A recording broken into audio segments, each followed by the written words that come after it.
గారిని ప్రేమపూర్వకంగా మనం ఆహ్వానించుదాం. ఈ సమయంలో వాక్య పరిచయ నిమిత్తం వారికి అప్పగిస్తూ ఉన్నాము.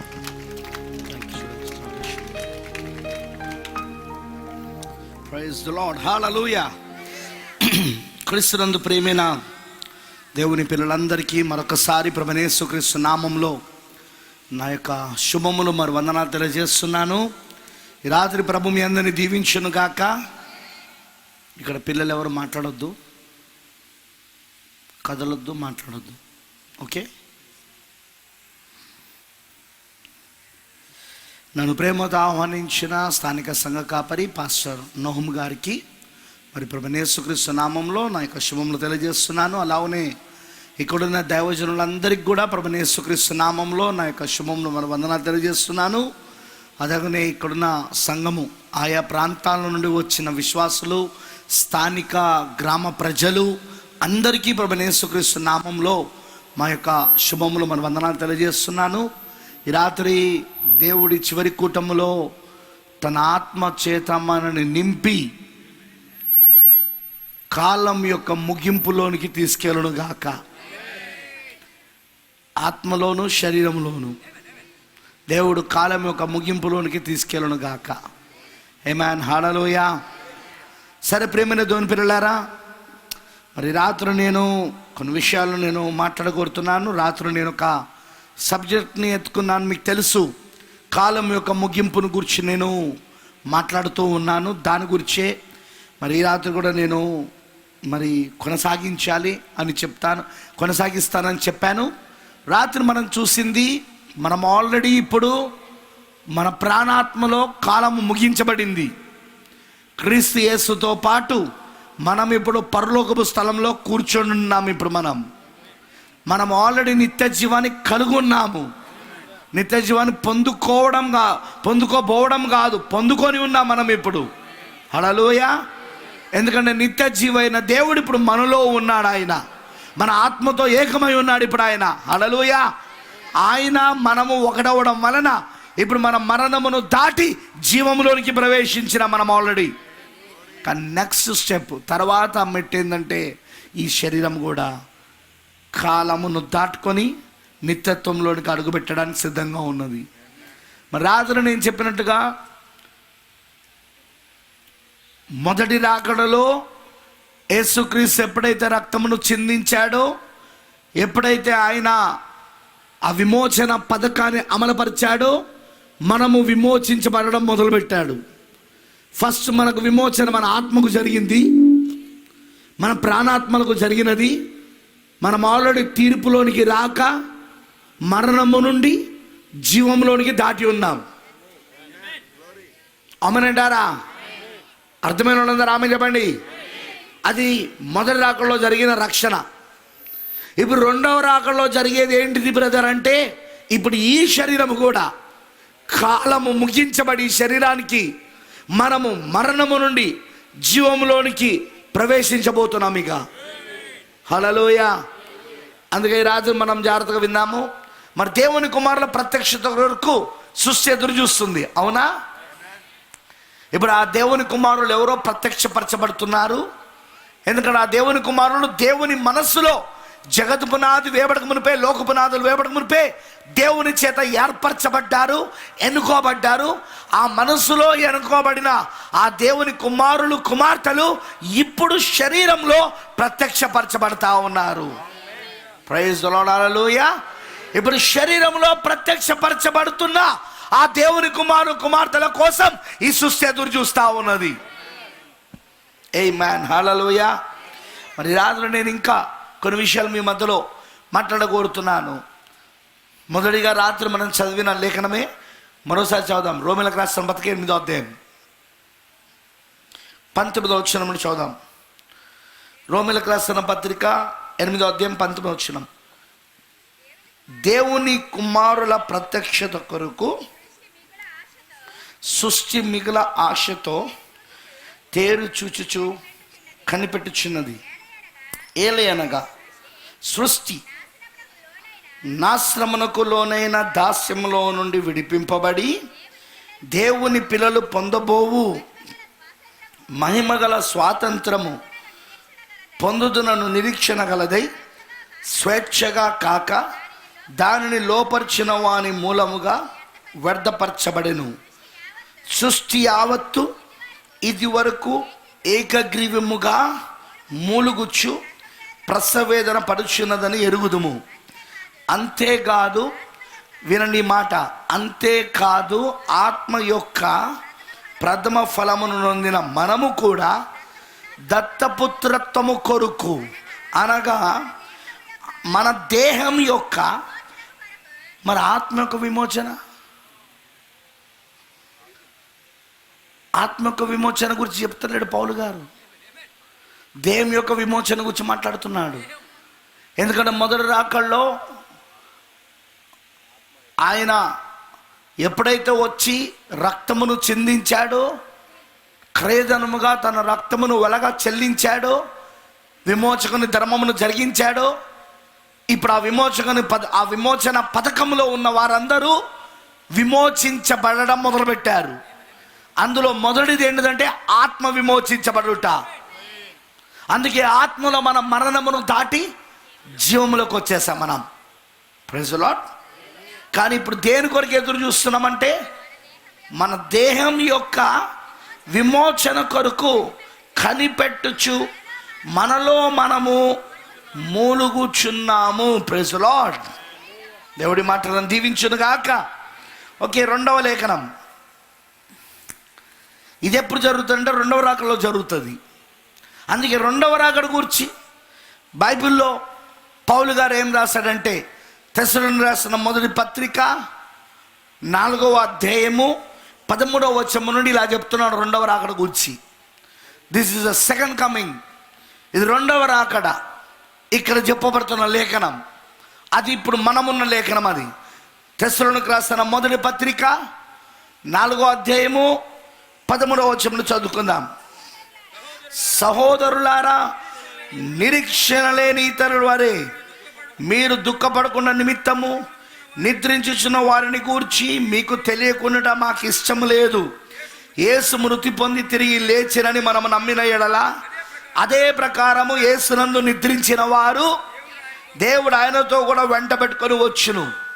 మేము ప్రభు మాటను బట్టి మీతో చెప్పున్నదేమనగా, ప్రభు రాకడ వరకు సజ్జులమే నిలుచుండు మనము నిద్రించిన వారి కంటే ముందుగా ఆయన సన్నిధి చేరము. వినండి, ఇక్కడ ఆర్భాటముతోను ప్రధాన దూత శబ్దముతోను దేవుని బూరతోను పరలోకము నుండి ప్రభు దిగి వచ్చును. క్రీస్తునందు మృతులైన వారు మొదట లేతురు. ఆ మీదట సజ్జులమై నిలుచుండు మనము వారితో కూడా ఏకముగా ప్రభువుని ఎదుర్కొనుటకు ఆకాశ మండలమునకు మేఘముల మీద కొనిపోబడదుము. కాగా మనము సదాకాలం ప్రభుతో కూడా ఉందుము. కాబట్టి మీరు ఈ మాటల చేత ఒకరినొకడు ఆదరించుకొనుడి. ఆమేన్. ఆ తర్వాత నెక్స్ట్ ఇదే రాకడ గురించి యోహాను ప్రకటన గ్రంథంలో ఏం చెప్పాడు? దర్శనంలో ఏం చూశాడు? బ్రదర్, ఈ పిల్లలను ఎవరైనా కంట్రోల్ చేయరా? వీళ్ళను ఎల్లగొట్టాను. వీళ్ళను ఇదే రాకడను గురించి, 2వ రాకడను గురించి యోహాను ప్రకటన గ్రంథంలో ఆయన దర్శనంలో ఏం చూశాడు అది చూద్దాం. ఇప్పుడు 2వ రాకడ గురించి సృష్టి ఎదురు చూస్తున్నది. ఎందుకు? మన దేహములు విమోచించబడాలని, దేవుని కుమారుడు ప్రత్యక్షం కావాలని. ఆమేన్. నెక్స్ట్ 2వ రాకడ గురించి పౌలు గారు తెస్సలోనికీయులకు రాసిన మొదటి పత్రిక 4వ అధ్యాయంలో 13 నుండి చదివితే ఆయన ఆర్భాటముతోను 16వ వచనంలో అంటాడు, ఆర్భాటముతోను ప్రధాన శబ్దముతోను దేవుని బుర్రతో ప్రభు దిగి వస్తాడు. అప్పుడు మృతులు క్రీస్తునందు నిద్రించిన వారు ఈ 2000 సంవత్సరాలు 7 సంఘాలలో నిద్రించిన వారు మొదట లేస్తారు. ఆ తర్వాత సజీవులమైన మనము కూడా మార్పు చెంది ఈ భూమిపై నుండి వారు మనం కలిసి ఏకముగా మనము ఆకాశ మండలంలోకి వెళ్ళిపోతాం. మనం మధ్యాకాశంలోనికి. అవునా? ఇది పౌలు గారు చెప్పాడు. నెక్స్ట్ యోహాను ఏం చూశాడు ప్రకటన గ్రంథంలో? ఎందుకంటే యోహాను క్రీస్తు శకం 95-96 సంవత్సరంలో ప్రకటన గ్రంథమును ఆయన రాస్తున్నప్పుడు ఏవైతే ఆయన దర్శనములలో చూశాడో అదే రాశాడు. ఆ దర్శనములలో ఆయనకు భవిష్యత్తును గురించి చూపించబడింది. అందులో రెండవ రాకడను గురించి చూపించబడింది. ఆ రెండవ రాకడలో ఎలా యేసు వస్తున్నాడో ఆయన చూశాడు. అదే ప్రకటన గ్రంథము 10వ అధ్యాయము 1వ వచనము నుండి. బలిష్ఠుడైన వేరొక దూత పరలోకము నుండి దిగి వచ్చుట చూచి తిని, ఆయన మేఘము ధరించుకొని ఉండెను, ఆయన శిరస్సు మీద వర్షపు ధనస్సు ఉండెను, ఆయన ముఖము సూర్యబింబము వలెను, ఆయన పాదములో అగ్ని స్తంభం వలెను ఉండెను, ఆయన చేతిలో విప్పబడిన ఒక చిన్న పుస్తకం ఉండెను, ఆయన తన కుడిపాదము సముద్రము మీదను ఎడమ పాదం భూమి మీదను మోపి సింహము గర్జించినట్లు గొప్ప శబ్దముతో ఆయన ఆర్భాటించెను. ఆయన ఆర్భాటించినప్పుడు 7 ఉరుములు వాడు శబ్దములు పలికెను. ఆ 7 ఉరుములు పలికిన సంగతులకు నేను రాయబోచుండగా 7 ఉరుములు పలికిన సంగతులకు ముద్ర వేయము, వాటిని రాయవద్దని పరలోకము నుండి ఒక స్వరము పలుకుట వింటిని. మరియు సముద్రము మీదను భూమి మీదను నిలుచుండగా నేను చూచిన దూత తన కుడి చేయి ఆకాశం తట్టు ఎత్తి పరలోకమును అందులో ఉన్న వాటిని, భూమిని అందులో ఉన్న వాటిని, సముద్రమును అందులో ఉన్న వాటిని సృష్టించి యుగ యుగములు జీవించుచున్న వానితోడు ఒట్టు పెట్టుకొని. ఇంగ్లీష్లో ఏముంటుందంటే వినండి బాగా. ఇంగ్లీష్లో there should be time no longer. There should be time no longer అంటే ఇక ఆలస్యం ఉండదు అని కాదు అర్థం. ఇక సమయము లేదా కాలం అనేది ఉండదు.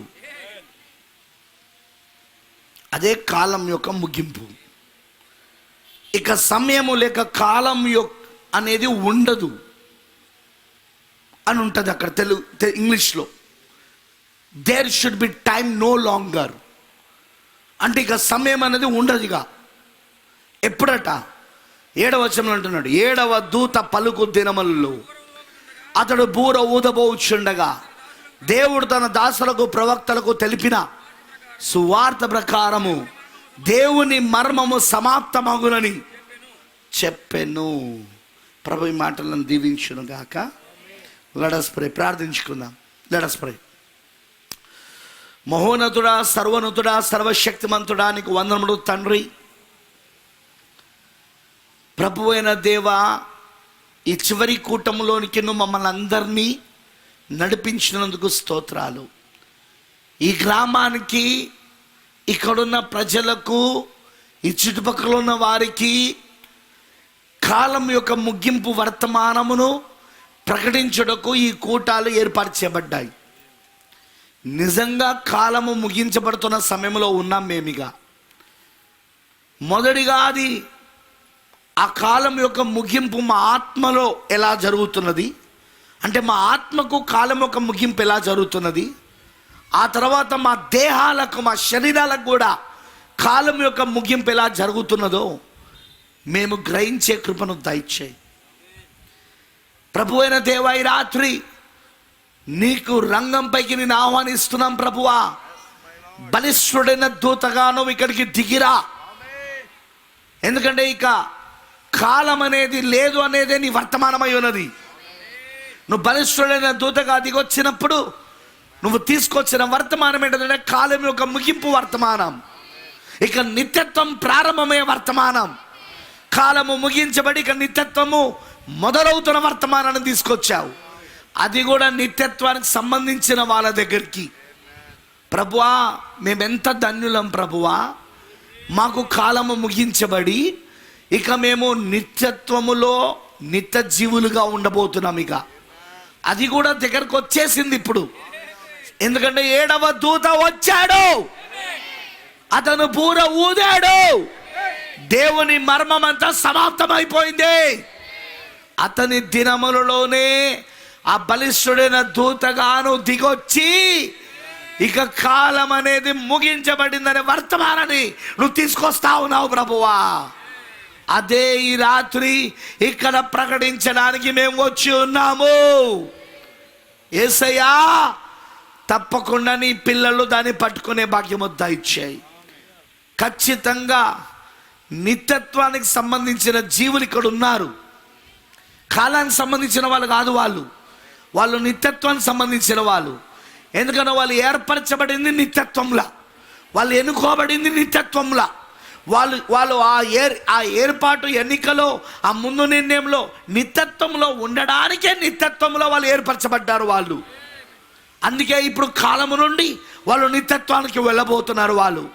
వాళ్ళకే ఈ వర్తమానం ఇప్పుడు, వాళ్ళకే ఈ సువార్త ఇప్పుడు, వాళ్ళకే ఈ కోరికలు ఇప్పుడు. ప్రభువా, ఈ రాత్రి ఈ గ్రామములో ఇక్కడున్న ప్రజలలో ఎవరైనా దానికి సంబంధించిన వాళ్ళు ఉంటే తప్పకుండా రాత్రి వాక్యం వాళ్ళను తాకును కాక, వాళ్ళ హృదయాలను తెరిచును కాక, అది వారు చూచి రక్షించబడుదురు గాక, అది వారికి విమోచన కలిగించును గాక. ప్రతి ఒక్కరికి ప్రణాళిక అర్థమయ్యే భాగ్యము దయచేయి. ప్రతి ఒక్కరికి కాలం యొక్క ముగింపు వర్తమానం, ఆ 7వ దూత పలుకు దినాలలో వస్తున్న బలిష్ఠుడైన దూత యొక్క వర్తమానం అందరికీ అర్థమవును గాక. అది తప్పకుండా ప్రతి ఒక్కరు పట్టుకునే భాగ్యము దయచేయమని నీకు సమర్పించుకుంటూ, ఆటంకపరచాలని చూస్తున్న దురాత్మ శక్తులను, దయ్యపు శక్తులను, అంధకార చీకటి శక్తులను, క్రీస్తు విరోధి ఆత్మలను ప్రభు అయిన యేసు క్రీస్తు నామములో పూర్తిగా నిర్వీర్యపరుస్తున్నాం. అవి ఏ మాత్రం పనిచేయకుండా వాటిని మేము యేసుక్రీస్తు నామములో బంధించి నిర్వీర్యపరుస్తున్నాం. నీ పరిశుద్ధ ఆత్మనే ఇక్కడ పనిచేయాలి. ఈ స్థలమంతా నీ ఆత్మతో నింపబడాలి. ప్రతి హృదయంలో నీ పరిశుద్ధాత్మ కుమ్మరించబడాలి. ప్రతి ఒక్కరికైనా అంతరంగ బోధకుడుగా ఉండి ఇది నీకే అని వ్యక్తిగతంగా బయలుపరచాలి. ఈ వర్తమానం నీ కోసమే అని వ్యక్తిగతంగా అది వాళ్ళకు బయలుపరచబడాలి. నువ్వు అలా ఇస్తున్నందుకు వందనాలు దేవా. మా మధ్యలో ఎవరైనా బలహీనులు ఉంటే వాళ్ళని ముట్టి స్వస్థపరచు. తప్పకుండా వాళ్ళ బలహీనతలను విడుదల దయచేయి. ఈ రాత్రి పూర్తిగా ప్రభువా ఇక్కడున్న ఆత్మలను నీ ఆధీనంలో ఉంచుకొని నీవే నీ వాక్యము చేత వాళ్ళని దర్శించి క్రొత్త జన్మ అనుభవమును వాళ్ళకి ఇచ్చి, ఇదిగో వాళ్ళు ఇప్పుడు మరణము నుండి జీవములోనికి దాటుదురు కాక. ఆ కృప తప్పకుండా దయచేయమని. ఎందుకంటే కాలంలో ఉన్నప్పుడే మరణమై ఉన్నది, కానీ కాలాన్ని దాటితే మరణం లేదిగా. ఎందుకంటే కాలంలో పెట్టబడినప్పుడే మానవుడికి మరణం వచ్చింది, కానీ కాలమును దాటితే నిత్యత్వంలోకి వెళ్తే ఇక మరణము లేదిగా. ఈ రాత్రి తప్పకుండా నీ పిల్లలు నిత్యత్వంలోనికి దాటునట్లు చేయి తండ్రి. అలా నీ వాక్యము ద్వారాను దర్శించమని యేసుక్రీస్తు నామములో ప్రార్థిస్తున్నాము. ఆమేన్. దయచేసి కూర్చోనండి, ప్లీజ్ బి సిట్ డౌన్.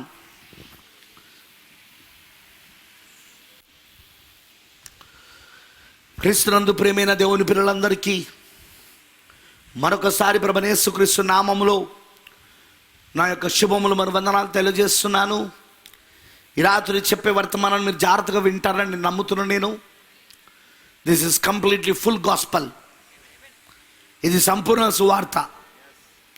2 రోజులలో సంపూర్ణ సువార్త చెప్తున్నాం. దేవుడికి మహిమ కలుగును గాక. ఈ గడియ వర్తమానాన్ని ఇక్కడ ప్రకటిస్తున్నాం. కాలం యొక్క ముగింపు వర్తమానం ఈ గడియ వర్తమానం. పరలోకము నుండి వచ్చిన ఆ బలిష్ఠుడైన దూత తీసుకొచ్చిన వర్తమానమే కాలం యొక్క ముగింపు వర్తమానం. హల్లెలూయా. ఆ దూత ఒట్టు పెట్టుకొని అంటున్నాడు, ఇక కాలం అనేదే ఉండదు. కానీ 7వ దూత పలుకు దినాలలో అతడు బూర ఊదబోచుండగా దేవుడు తన దాసులకు ప్రవక్తలకు తెలిపిన సువార్త ప్రకారం దేవుని మర్మమంతా సమాప్తమవుతుందని చెప్పాడు ఆయన. అంటే 7వ దూత భూమిపైకి వచ్చి వర్తమానం అందించే సమయంలో అదిగో పరలోకము నుండి బలిష్ఠుడైన దూత దిగి వస్తాడు. ఆయన తీసుకొచ్చే వర్తమానం ఏంటంటే కాలం యొక్క ముగింపు వర్తమానము, నిత్యత్వం మొదలయ్యే వర్తమానం. ఇక అర్థమైన ఉందా రామని చెప్పండి. నా జాగ్రత్తగా వినండి నేను చెప్పేది. దానికి కారణం ఏంటంటే ఇది చాలా చాలా ప్రాముఖ్యమైనది. ఈ విషయాలు మీరు పట్టుకోవాలని నేను కోరుతున్నాను. గత రాత్రి నేను ఆల్రెడీ మన ప్రాణాత్మలో, ప్రాణం అంటే ఏంటో కాదు, ఆత్మ యొక్క స్వభావం. The soul is nothing but the nature of the spirit. The nature of the spirit is the soul. ఆత్మ యొక్క స్వభావమే ప్రాణమై ఉన్నది. సో ఇప్పుడు నువ్వు ఆత్మలో ఆల్రెడీ ఇదివరకే క్రొత్త జన్మ ద్వారా 3 స్టెప్స్ చెప్పాను రాత్రి నేను, 3 మెట్లు. మొదటిది మారు మనసు పొందుట, రెండవది పాపక్షమాపణ నిమిత్తం యేసుక్రీస్తు వలన వాసం పొందుకొనుట, మూడవది పరిశుద్ధాత్మతో నింపబడుట. యోహాను సువార్త 3:5 ప్రకారముగా నీటి మూలముగా ఆత్మ మూలముగా క్రొత్త జన్మ పొందుకొనుట. ఆ క్రొత్త జన్మ ద్వారా నీటి మూలంగా ఆత్మ మూలంగా నువ్వు జన్మించడం ద్వారా ఇప్పుడు నీ ఆత్మ విమోచించబడి, ఆల్రెడీ నీ ఆత్మ విమోచించబడి తీర్పులోనికి రాక మరణము నుండి జీవములోనికి వచ్చేసింది. అందుకే పౌలు గారు అంటాడు, క్రీస్తు యేసునందున్న వాడికి ఏ శిక్షా విధి లేదని రోమీయులకు రాసిన పత్రిక 8:1 చెప్తున్నాడు. అవునా కాదా? హల్లెలూయా. ఎందుకు శిక్ష లేదు బ్రదర్? ఎందుకంటే మనం ఆల్రెడీ మరణమును దాటి జీవంలోకి వచ్చేసాం. మరి మీరు గుర్తుంచుకోనండి, దేవుడు మనల్ని ఏర్పరచుకున్నప్పుడు నిత్య జీవంలో ఏర్పరచుకున్నాడు, నిత్యత్వంలో ఏర్పరచుకున్నాడు, నిత్య జీవులుగా ఉండడానికి. రాత్రి చెప్పాను నేను, నిత్యత్వములో నిత్య జీవులుగా ఉండడానికి దేవుడు మనల్ని ఏర్పరచుకొని కాలమనే శరీరములో కూడా నిత్యత్వములో ఉండునట్లు దేవుడు పెట్టాడు మానవుణ్ణి. ఆదామును ఆ శరీరంలో పెడుతున్నప్పుడు, ఆ రక్త మాంసములలో పెడుతున్నప్పుడు అతనికి మరణం లేదు. కాలంలో పెట్టినా కూడా నిత్యత్వంలో ఉండడానికి పెట్టాడు. అంటే ఇప్పుడు కాలం అనే శరీరంలో కూడా నిత్యత్వాన్ని కలిగి ఉన్నాడు. Praise the Lord. కానీ రాత్రి చెప్పాను కదా, ఆదాము పడిపోతుంటే దేవుడు ఎందుకు ఆపలేదు? దేవుడికి తెలియదు ఆదాము పడిపోతాడు అంటే. అదంతా దేవుడి ప్రణాళిక మనకు అర్థమైపోయింది. Praise the Lord. హల్లెలూయా. మరి ఇప్పుడు దేవుడు తన విమోచన పథకాన్ని అమలుపరచడానికి తానే విమోచన ధర్మమును జరిగించడకు, విమోచకుని ధర్మమును జరిగించడకు మానవ శరీరంలో వచ్చాడు ఆయన. ఆ విమోచన పథకాన్ని విమోచన పొందుకునే వారి కోసం అమలుపరచడానికి దేవుడే స్వయంగా విమోచకుని ధర్మమును జరిగించుటకు ఆయనే పాపపు ఆకారము కలిగిన ఈ శరీరంలో, మరణముతో ఉన్న ఈ శరీరంలోకి వచ్చి మానవుని కొరకు, అంటే ఆ విమోచించబడే వారి కొరకు ఆయన రక్తమును చిందించి, ఆయన రక్తమును క్రయధనముగా వెలచెల్లించి, హల్లెలూయా, విమోచన పథకాన్ని అమలుపరచాడు ఆయన మొదటి రాకలో. అమనంటారా? విమోచన పథకం అమలుపరచాడు కానీ విమోచన అయిపోలే, విమోచన ప్రారంభమైంది. అందుకే సిలువ యొద్దకు నువ్వు వచ్చినప్పుడు విమోచించబడే వారిలో నువ్వు ఉంటే, నీ పేరు ఆ గొర్రెపిల్ల జీవగ్రంథంలో జగత్తు పునాది వేపడమునిపై రాయబడి ఉంటే, దేవుడు నిన్ను తన మనసులో ఎన్నుకొని ఉంటే, ఏర్పరచుకొని ఉంటే, ఆ విమోచన పథకము నీ కొరికే కాబట్టి ఆ విమోచకుని ధర్మమును నువ్వు అంగీకరించి ఇప్పుడు నీ ఆత్మలో నువ్వు క్రొత్త జన్మ ద్వారా నీటి మూలంగా ఆత్మ మూలంగా జన్మించడం ద్వారా ఇప్పుడు నీ ఆత్మలో నువ్వు ఇప్పుడు మరణాన్ని దాటి జీవంలోనికి వస్తా ఉన్నావు. నువ్వు ఇప్పుడు ఆత్మలో మరణాన్ని దాటి జీవంలోనికి వచ్చి క్రీస్తు యేసుతో నువ్వు ఇప్పుడు సహవాసం కలుగున్నావు. అమనంటారా? అర్థమైన వాళ్ళందరూ గట్టిగా ఆమె చెప్పండి. హల్లెలూయా. నెక్స్ట్ స్టెప్, ఇప్పుడు ఆత్మలో అయిపోతే సరిపోలేదు, ఇప్పుడు దేహం కావాలి, శరీరం కావాలి. ఎందుకంటే శరీరం ఇంకా మరణంలోనే ఉంది, శరీరం ఇంకా కాలంలోనే ఉంది, శరీరం ఇంకా కాలంలో మరణంలో ఉంది. ఆమేనంటారా? ఇప్పుడు యేసు వచ్చి రక్తమును చిందించింది, విమోచకుని ధర్మము కార్యమును చేసినది. ఒక విమోచకుని ధర్మం యొక్క కార్యాన్ని ఏదైతే చేయాలో అదంతా విమోచకుని ధర్మమును ఆయన జరిగించింది. కేవలం మన ఆత్మను మాత్రమే విడిపించడానికి కాదు, మన దేహాన్ని కూడా. హల్లెలూయా. అయితే ఇప్పుడు దాని ప్రారంభం ఎక్కడ మొదలైందంటే ఆత్మలో మొదలైంది. నెక్స్ట్ స్టెప్ దేహంలోకి వస్తుంది. అందుకే పౌలు గారు ఏమంటున్నాడంటే ఇప్పుడు ఈ సృష్టి దేనికోసం ఎదురు చూస్తున్నదట అంటే దేవుని కుమారుల ప్రత్యక్షత కొరకు.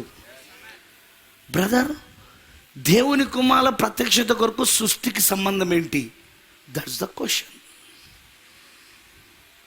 ఈ సృష్టికి దేవుని కుమారుల ప్రత్యక్షతకు సంబంధం ఏంటి? ఎందుకంటే దేవుడు తన విమోచన పథకములో దేవుని కుమారులకు కుమార్తెలకు ఏ విమోచన పథకాన్ని అమలుపరుస్తున్నాడో, ఏ విధానాన్ని, ఏ ప్రాసెస్ని అమలుపరుస్తున్నాడో అదే ప్రాసెస్ని సృష్టి కూడా విమోచించబడడానికి దేవుడు అమలుపరుస్తా ఉన్నాడు. అర్థమైన వాళ్ళందరూ ఆమె చెప్పండి. మీకు అర్థమైందని చెప్పింది. ఇప్పుడు ఉదాహరణ, మానవుడు విమోచించబడడానికి దేవుడు నీరును, రక్తమును, ఆత్మను మూడింటిని పెట్టాడు. ఆమేన్. ఒక కొత్త బిడ్డ పుట్టాలంటే, తల్లి గర్భంలో నుండి ఒక కొత్త జీవం బయటికి రావాలంటే, ఆ బిడ్డ జన్మించాలంటే ముందు నీరు బయటికి రావాలి. ఉమ్మ నీరు అంటారు. నీళ్ళ ప్యాకెట్ పగిలిపోతుంది, ఉమ్మ నీరు బయటకు వస్తుంది. ఆ తర్వాత రక్తం బయటకు వస్తుంది. ఆ తర్వాత ఆ బిడ్డ, ఆ ప్రాణం, ఆ ఆత్మ, జీవి బయటకు వస్తాడు. అదే జన్మ. ఇప్పుడు సృష్టి ఎందుకు ప్రసవ వేదన పడుతున్నది అంటే క్రొత్త జన్మగా పొందుకోవడానికి. హల్లెలూయా.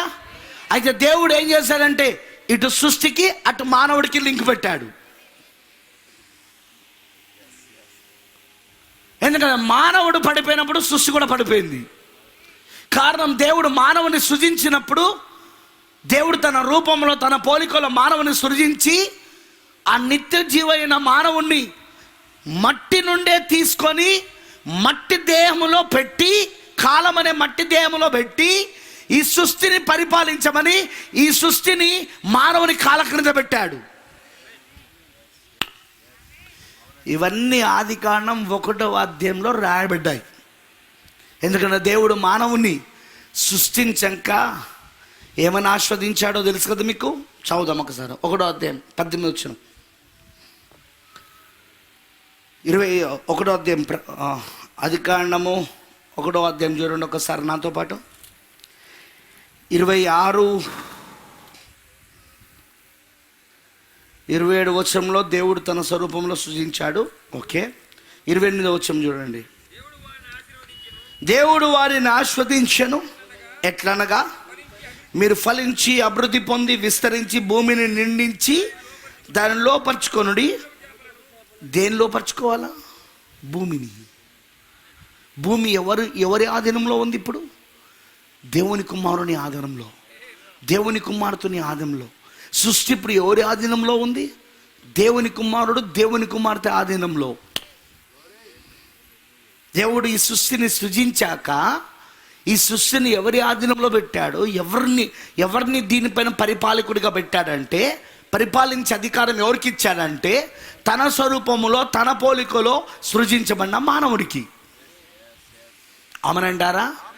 అప్పుడున్న మానవుడికి దేవుని స్వరూపం, దేవుని పోలిక ఉంది, నిత్య జీవం ఉంది. నిత్య జీవం ఎవరో కాదు, దేవుడే. అంటే దేవుని భాగం ఉంది అతని లోపట. అందుకే సృష్టి అతని మాటకు లోబడేది. హల్లెలూయా. భూమిని లోపరుచుకోమన్నాడు. తర్వాత ఏమంటున్నాడు? ఆకాశ పక్షులను, సముద్రపు చేపలను, ఆకాశ పక్షులను, భూమి మీద ప్రాకు ప్రతి జీవుని ఏలుడని, పరిపాలించండి, ఏలండి అని దేవుడు వారిని ఆస్వాదించాడు. ఇప్పుడు సృష్టి ఎందుకు ఎదురు చూస్తున్నది దేవుని కుమారుల ప్రత్యక్షత కొరకు అంటే, వింటున్నారా? ఒకప్పుడు దేవుని కుమారుని ఏలుబడిలో ఈ సృష్టి ఉండే. కానీ దేవుని కుమారుడు ఎప్పుడైతే పడిపోయాడో, నిత్య జీవము నుండి మరణములోనికి పడిపోయాడో, అప్పుడు సృష్టి కూడా, దేవుని కుమారుని ఆధీనంలో ఉన్న సృష్టి కూడా పడిపోయింది. బ్రదర్, మీకు ఎట్లా తెలుసు? సింపుల్. ఆదాము వాళ్ళు పాపం చేసినప్పుడు దేవుడు ఆదామును ఏమన్నాడో తెలుసా? నువ్వు పాపం చేసేది కనుక నీ వలన ఈ నేల శపించబడింది. చదవలేదు మీరు బైబిల్లో? ఈ నేల శపించబడింది. ఎవరిని బట్టి? ఆదాము చేసిన పాపాన్ని బట్టి, మానవుడు చేసిన పాపాన్ని బట్టి ఇప్పుడు సృష్టి శపించబడింది. ఎందుకు బ్రదర్? ఎందుకంటే సృష్టి ఎవరి ఆధీనంలో ఉండేనంటే మానవుని ఆధీనంలో ఉండే, మానవుని యొక్క పరిపాలన కింద ఉండే, మానవుని యొక్క అధికారం కింద ఉండే. ఆమేన్. ఈ సృష్టి మానవుని మాటకు లోబడి ఉండే. మానవుడు ఏది పలికితే అది ఈ సృష్టి చేసేది, లోబడేది. ఆమేన్. కానీ ఎప్పుడైతే మానవుడు పడిపోయాడో ఈ సృష్టి కూడా పడిపోయింది. ఆమేన్. అందుకే ఇప్పుడు సృష్టి మళ్ళీ దేని కోసం ఎదురు చూస్తున్నదంటే మరలా మానవుడు తిరిగి ఆ మొదటి స్థానానికి రావడానికి. ఇప్పుడు ఆ మొదటి స్థానమునకు ఈ సృష్టి వస్తే, ఆ మొదటి స్థానమునకు మానవుడు వస్తే, ఆ దేవుని కుమారులు కుమార్తెలు వస్తే, అప్పుడు సృష్టి ఆ శాపము నుండి విమోచన పొందుకొని, విడుదల పొందుకొని, సృష్టి కూడా మళ్ళీ దేవుని కుమారుల చేత ఏలుబడి పొందడానికి సిద్ధముగా ఉన్నదే. మీకు అర్థమైందా? నువ్వు క్రొత్త జన్మ పొందుకోవాలని భూమి ఏడుస్తుంది. మూలుగంటే ఏడిపేగా. మూలుగుచున్నదంటే ఏంటి అర్థం? ఏడిపేగా. నువ్వు కొత్త జన్మ పొందుకోవాలని, రాత్రి నువ్వు రక్షణ పొందుకోవాలని, నువ్వు మారు మనసు పొంది పాప క్షమాపణ నిమిత్తం యేసుక్రీస్తు నామంలో బాప్సం పొందుకోవాలని, పరిశుద్ధాత్మతో నింపబడాలని ఆకాశం మొరబెడతా ఉన్నది, భూమి మొరబెడతా ఉన్నది, సూర్యచంద్ర నక్షత్రాలు మొరబెడతా ఉన్నాయి. అన్ని సృష్టి అంతయు కూడా ఏకీగ్రవముగా మూలుగుతా ఉన్నాయి. ఎప్పుడు నువ్వు రక్షించబడతావా? ఎప్పుడు నువ్వు విమోచించబడతావా? ఎప్పుడు నువ్వు దేవుని కుమారుడిగా మళ్ళీ ఆ మొదటి స్థానంలో దేవుడు సృజించినప్పుడు పాపం చేయకమునుపు ఎలాగైతే మానవుడు ఉన్నాడో ఆ స్థితికి నువ్వు ఎప్పుడు వస్తావా? ఎప్పుడు నువ్వు మమ్మల్ని పరిపాలిస్తావా అని చెప్పి సృష్టి ఏకీవికరంగా అక్కడ మూలుగుతా ఉన్నదే. అందుకే యేసు అన్నాడు, ఆయన చనిపోయి తిరిగి లేచాక మత్తయి సువార్త 2వ అధ్యాయంలో సర్వ సృష్టికి సువార్త ప్రకటించండి. సర్వ సృష్టికి. ఎవరికి? సృష్టికి సువార్త ఎందుకు? You catch it?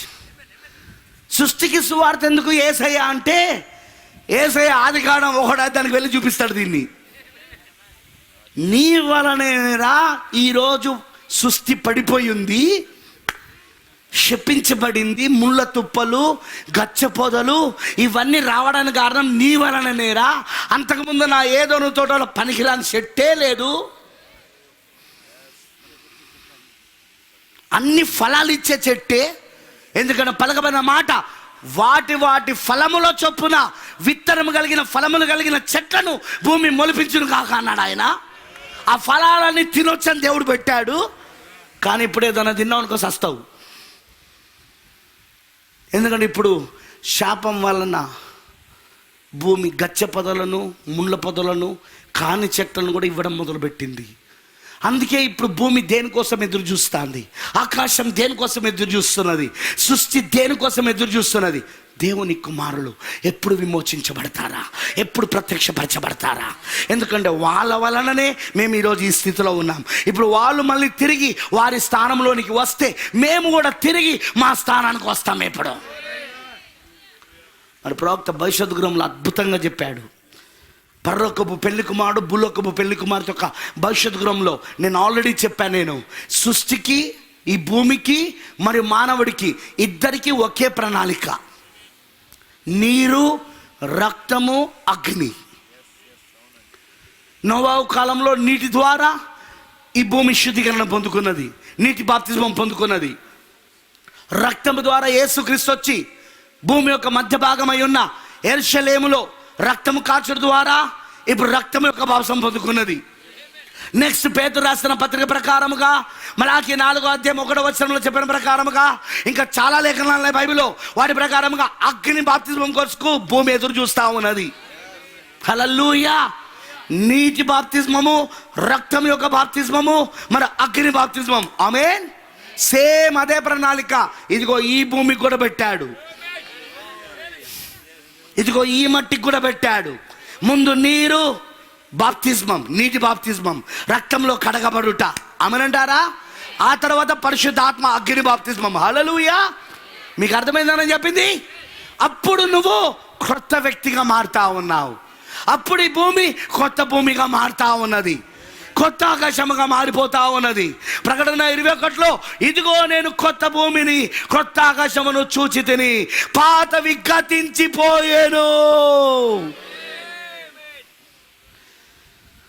అందుకే రోమిలకు రాసిన పత్రిక 8వ అధ్యాయంలో పౌలు గారు ఏమని రాస్తున్నాడంటే, సృష్టి దేవుని కుమారుడైన నీ కోసమే, దేవుని కుమార్తెన నీ కోసమే, ఇటు వినండి, నీ కోసమే ఎదురు చూస్తున్నది. నువ్వెప్పుడు రక్షించబడతావా, ఎప్పుడు విమోచించబడతావా, ఎప్పుడు దేవుడు నిన్ను ఏర్పరచుకుంటున్నప్పుడు, ఎప్పుడు ఏర్పరచుకున్నాడు? జగత్తు పునాది వేయబడక మునుపే. ఎక్కడ ఏర్పరచుకున్నాడు? నిత్యత్వములో. ఎవరిలో ఏర్పరచుకున్నాడు? క్రీస్తులో. హల్లెలూయా.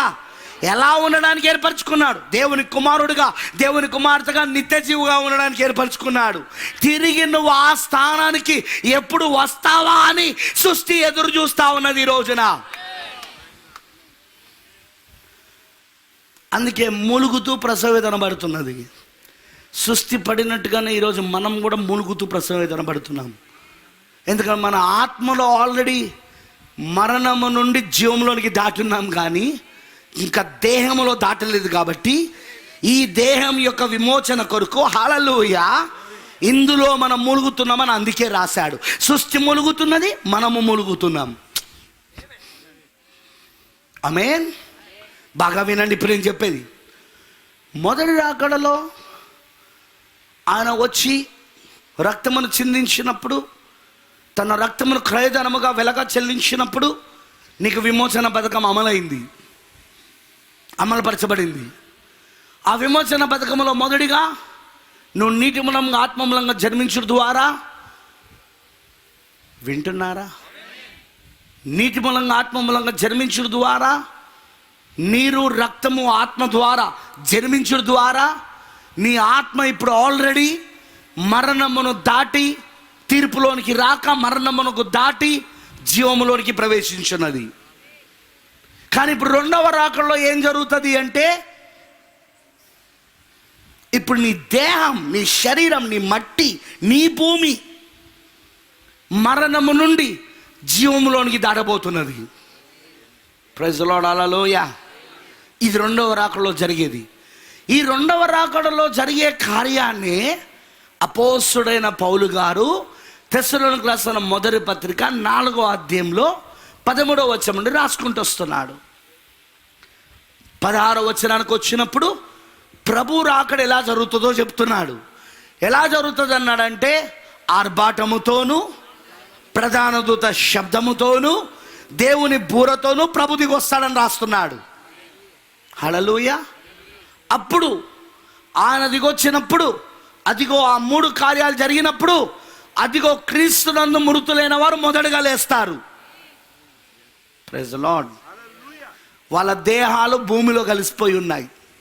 2000 సంవత్సరాల నుండి వాళ్ళ దేహాలు భూమిలో కలిసిపోయి ఉన్నాయి. తిరిగి మట్టి అయిపోయినాయి, తిరిగి మూలకాలుగా మారిపోయినాయి. ఏ మూలకాల నుండి దేవుడు దాన్ని తయారు చేశాడో తిరిగి ఆ మూలకాలుగా అది మారిపోయినాయి. ఆమెనంటారా?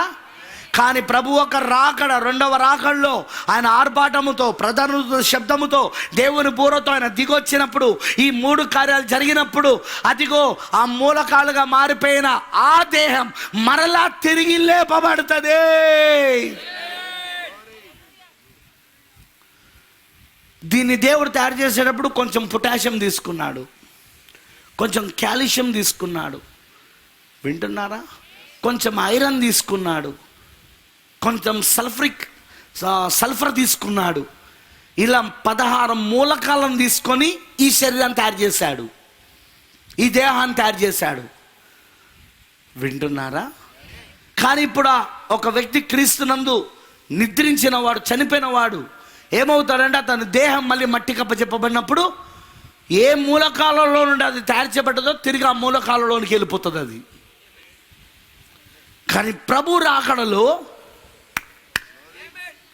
ఆర్భాటముతో, ప్రధాన దూత శబ్దముతో, దేవుని బూరతో ప్రభు దిగొచ్చినప్పుడు ఏం జరుగుతుంది అంటే, ఆ క్రీస్తునందు నిద్రించిన వారు అనగా మృతులైన వారు అనగా వారి యొక్క మూలకాలు, ఆ శరీరము ఆ మూలకాలుగా మారిపోయినవి మరలా తిరిగి అవి సృజించబడబోతున్నాయి. Praise the lord. దేహము విమోచించబడుతున్నది. ఇప్పుడు తిరిగి వారు లేపబడుతున్నప్పుడు, బాగా వినండి, తిరిగి ఆ శరీరాలు లేపబడుతున్నప్పుడు ఆ శరీరం విమోచించబడిన శరీరం. ఎందుకంటే పౌలు గారు కొరింథీయులకు రాస్తున్న పత్రికలో, మొదటి పత్రికలో 15వ అధ్యాయంలో దేహం ఎలా లేపబడుతుందో రాశాడు. అది క్షేమైనదిగా విత్తబడి అక్షయమైనదిగా లేపబడుతుంది. అది బలహీనమైనదిగా విత్తబడి బలమైనదిగా లేపబడుతుంది. అర్థమైందా? అర్థమైందా? సో ఇప్పుడు లేపబడేటప్పుడు అది మహిమాశరంగా లేపబడుతుంది. అదే విమోచన, దేహం యొక్క విమోచన. ఏది? చనిపోయిన వారికి దేహం యొక్క విమోచన. హల్లెలూయా. వాళ్ళ ఆత్మ ఆల్రెడీ విమోచించబడ్డది కాబట్టి 6th డైమెన్షన్లో, 6వ పరిమాణంలో పరదేశులో వారు వారి సంఘకాలపు యొక్క వర్తమానికునితో వాళ్ళు ఉంటారు. మొదటి సంకాలం ఎఫెసీ సంకాలంలో అపోస్తలుడైన పౌలు గారు ఆ కాలానికి వర్తమానికుడు కాబట్టి, దూత కాబట్టి, ప్రవక్త కాబట్టి, మొదటి సంకాలంలో నిద్రించిన వాళ్ళందరూ, క్రీస్తునందు మృతులైన వాళ్ళందరూ పౌలు గారితో కలిసి ఉంటారు అక్కడ. వాళ్ళ ఆత్మ ఆల్రెడీ నిత్య జీవాన్ని కలుగున్నది కాబట్టి. ఆమేనంటారా? ఆమేనంటారా? వారు మరొక దేహంలో ఉంటారని పౌలు రాశాడు. ఈ భౌతిక దేహము, ఈ శరీరం, ఈ రక్తమాంసాల శరీరం, ఈ గుడారం, భూమిపైన ఈ గుడారం ఒకవేళ శిథిలమైపోయినా, కరిగిపోయినా మరొక దేహం పరలోకంలో వాళ్ళ కోసం ఉన్నదని, అది చేతి పనితో చేయబడింది కాదని. హల్లెలూయా. అది చేతి పనితో చేయబడింది కాదని, అది నిత్యమై ఉన్నదని పౌలు గారు కొరింథీయులకు రాసిన పత్రిక 5వ అధ్యాయంలో రాస్తా ఉన్నాడు. భూమి మీద మన గుడారమైన ఈ నివాసం, ఈ దేహం శిథిలమైపోయినను చేతి పని కాక నిత్యముదైన మరొక గుడారం పరలోకమందు మన కొరకున్నదని మనం ఎరుగుదుము. సో ఇప్పుడు వీళ్ళు ఆత్మలో ఆల్రెడీ మరణాన్ని దాటి జీవంలోనికి వచ్చున్నారు కాబట్టి, నిత్య జీవులై ఉన్నారు కాబట్టి, ఇప్పుడు వాళ్ళు వెళ్ళి ఆ దేహంలో ఉంటారు. వాళ్ళు అక్కడ ఎందుకున్నారు అంటే ఈ దేహం విమోచన కోసం. ఈ దేహం, ఈ మట్టి శరీరం ఎప్పుడు విమోచించబడుతుంది, ఎప్పుడు ఇది విడుదల పొందుకుంటుంది అంటే, వినండి, యేసుక్రీస్తు ఒక 2వ రాకడల.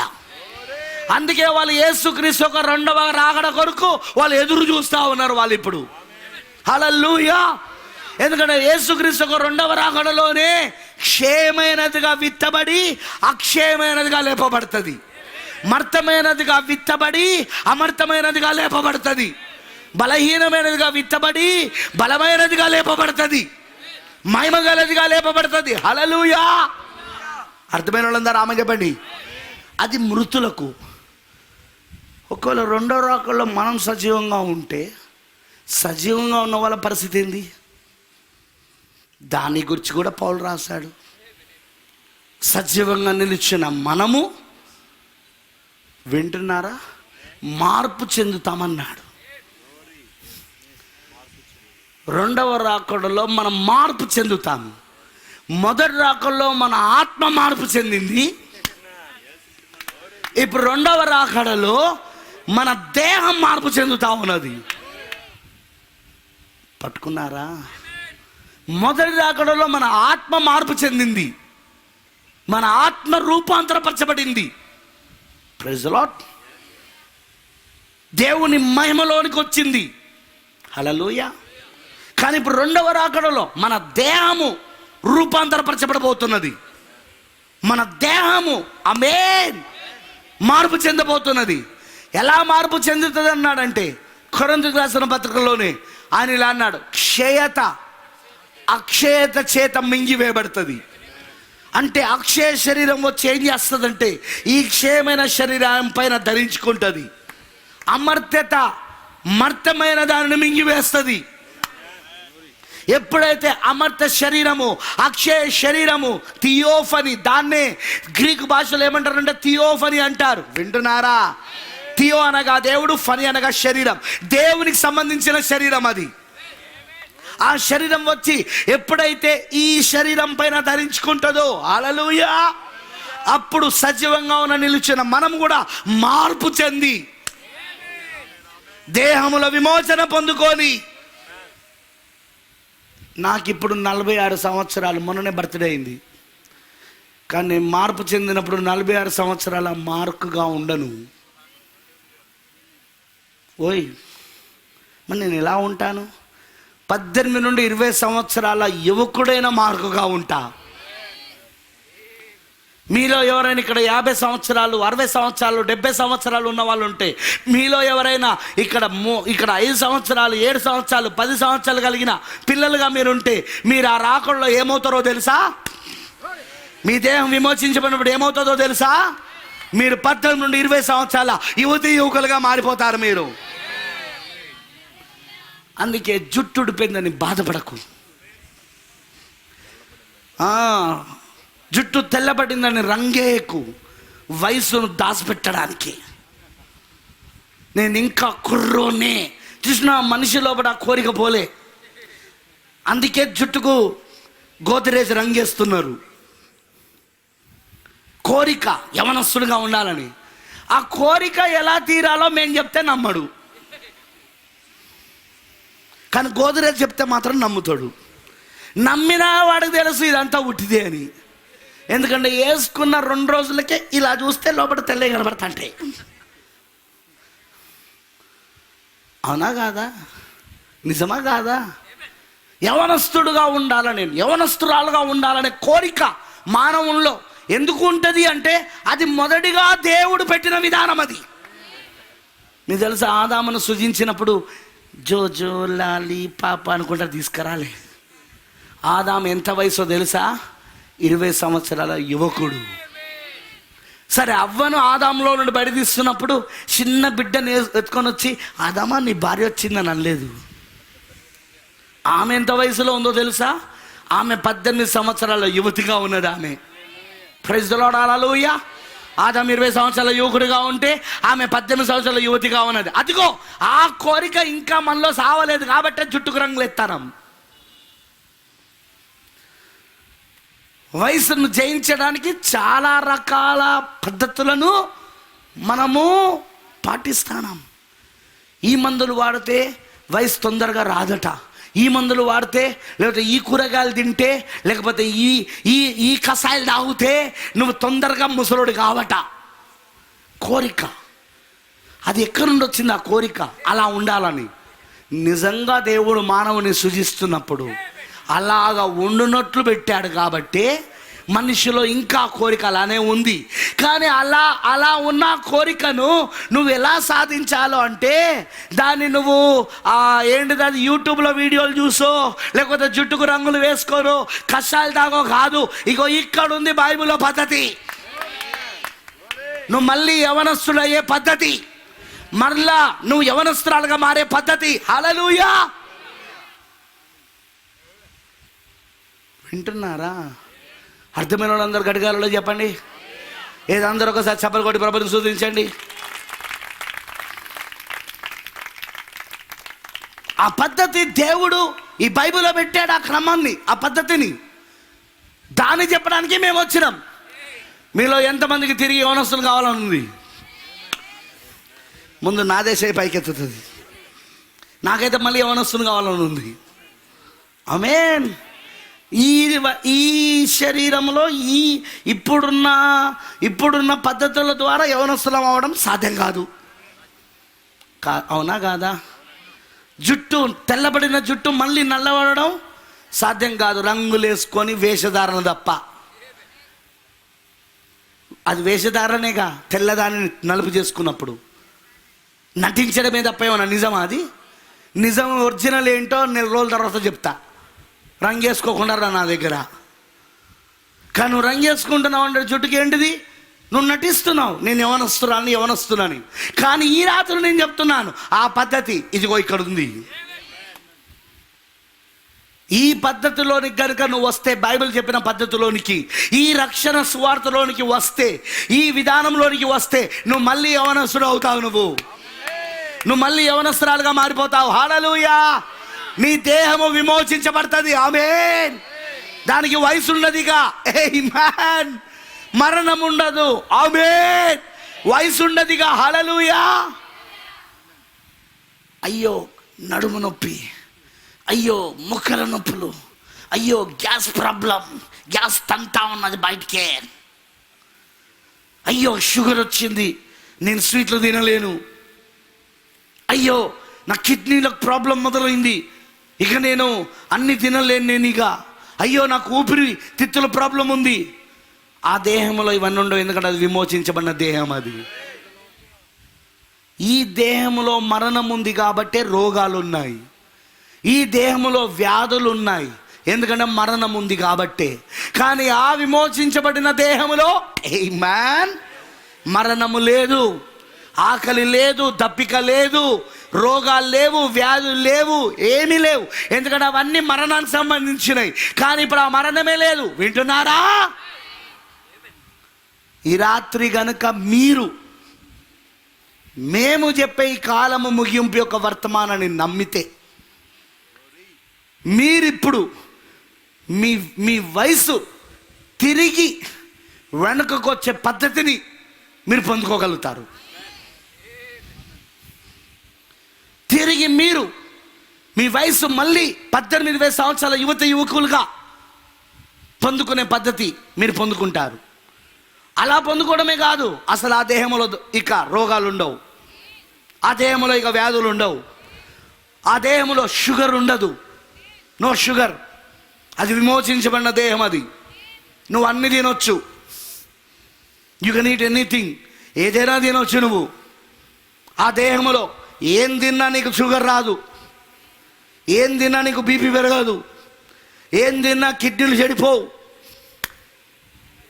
You can enjoy the God's food. దేవుడు సృజించిన ఈ యొక్క ఆహారాన్ని నువ్వు ఆనందించవచ్చు అక్కడ. ఆ దేహము నువ్వు పొందుకుంటే, ఆ దేహము విడుదల పొందుకున్న దేహము, విమోచన పొందుకున్న దేహము నువ్వు పొందుకుంటే, ప్రైజ్ ది లార్డ్. హల్లెలూయా. అర్థమైన గడియాలలో చెప్పండి. చూడండి, ఇప్పుడు సజీవంగా నిలిచిన మనము కూడా మార్పు చెందుతామని పౌలు రాస్తున్నాడు. ఇది ఎక్కడ జరుగుతుందంటే 2వ రాకడలో. ఆ దేహం యొక్క విమోచన కొరికే మనము కూడా ములుగుతున్నామని పౌలు రాస్తున్నాడు. మనతో పాటు సృష్టి కూడా ములుగుతున్నది. సృష్టి కూడా ములుగుతూ ఉన్నది. ఎందుకంటే విమోచన కొరకు, మన దేహము విమోచన కొరకు మనం ములుగుతున్నాం. ఇదంతా ఎక్కడ జరగాలంటే 2వ రాకడలో జరగాల. ఇప్పుడు 2వ రాకడలో ఎలా జరుగుతుంది అంటే, ఇప్పుడు చెప్పాను కదా పద్ధతి. ఆయన ఆర్భాటముతోను, ప్రధాన దూత శబ్దముతోను, దేవుని బూరతోను ప్రభుదికి వచ్చినప్పుడు, హల్లెలూయా, అప్పుడు ఈ దేహాలు మార్పు చెందుతాయి. ముందు క్రీస్తునందు మృతులైన వారు లేపబడతారు, మార్పు చెందిన దేహాలతో లేపబడతారు. 80 సంవత్సరాల ముసలమ్మ 18 సంవత్సరాల యువతిగా లేపబడుతుంది. 90 సంవత్సరాల ముసలివాడు 20 సంవత్సరాల యువకుడిగా లేపబడతాడు. ప్రవక్త బ్రెన్హామ్ గారు అవతల గట్టుకు వెళ్ళినప్పుడు కాలం అనే తెరను దాటుకొని, అంటే నిత్యత్వము, కాలం అనే తెరను దాటడం అంటే నిత్యత్వం. 2 ఉన్నాయి, ఒకటి కాలం, ఇంకోటి నిత్యత్వం. ఇప్పుడు కాలాన్ని దాటాడంటే అర్థం ఏంటిది? నిత్యత్వంలోకి ప్రవేశించాడని అర్థం. ఇప్పుడు ఆయన కాలం అనే తెరను దాటుకొని వెళ్ళినప్పుడు, అంటే నిత్యత్వంలోకి వెళ్ళినప్పుడు, అందరూ ఆయన దగ్గరకు వచ్చి ఆయనను కౌగులించుకుంటూ, ప్రశస్తమైన సోదరుడా అని పిలుస్తూ ఆయనను కౌగులించుకుంటూ ముద్దు పెట్టుకొని వెళ్తున్నారు. స్త్రీలు పురుషులు అందరూ ఒకే వయసులో ఉన్నారట. 18-20 సంవత్సరాల యువకులుగా ఉన్నారట. అందరూ పొడగాటి వెంట్రుకలు కలుగుండి, పొడగాటి దుస్తులు కలుగుండి, ప్రవక్త అంటున్నాడు, నా జీవితంలో నేనెన్నడూ అంత అందమైన వాళ్ళని చూడలేదు. అంత అందమైన వారుగా నాకు వాళ్ళు కనబడ్డారు. వాళ్ళందరూ వచ్చి ఆయనను కౌగిలించుకొని వెళ్తూ ఉన్నారు. చివరికి ఆయన తనను తాను చూసుకున్నప్పుడు కూడా ఆయన 50 సంవత్సరాల ముసలివాడిగా లేడు.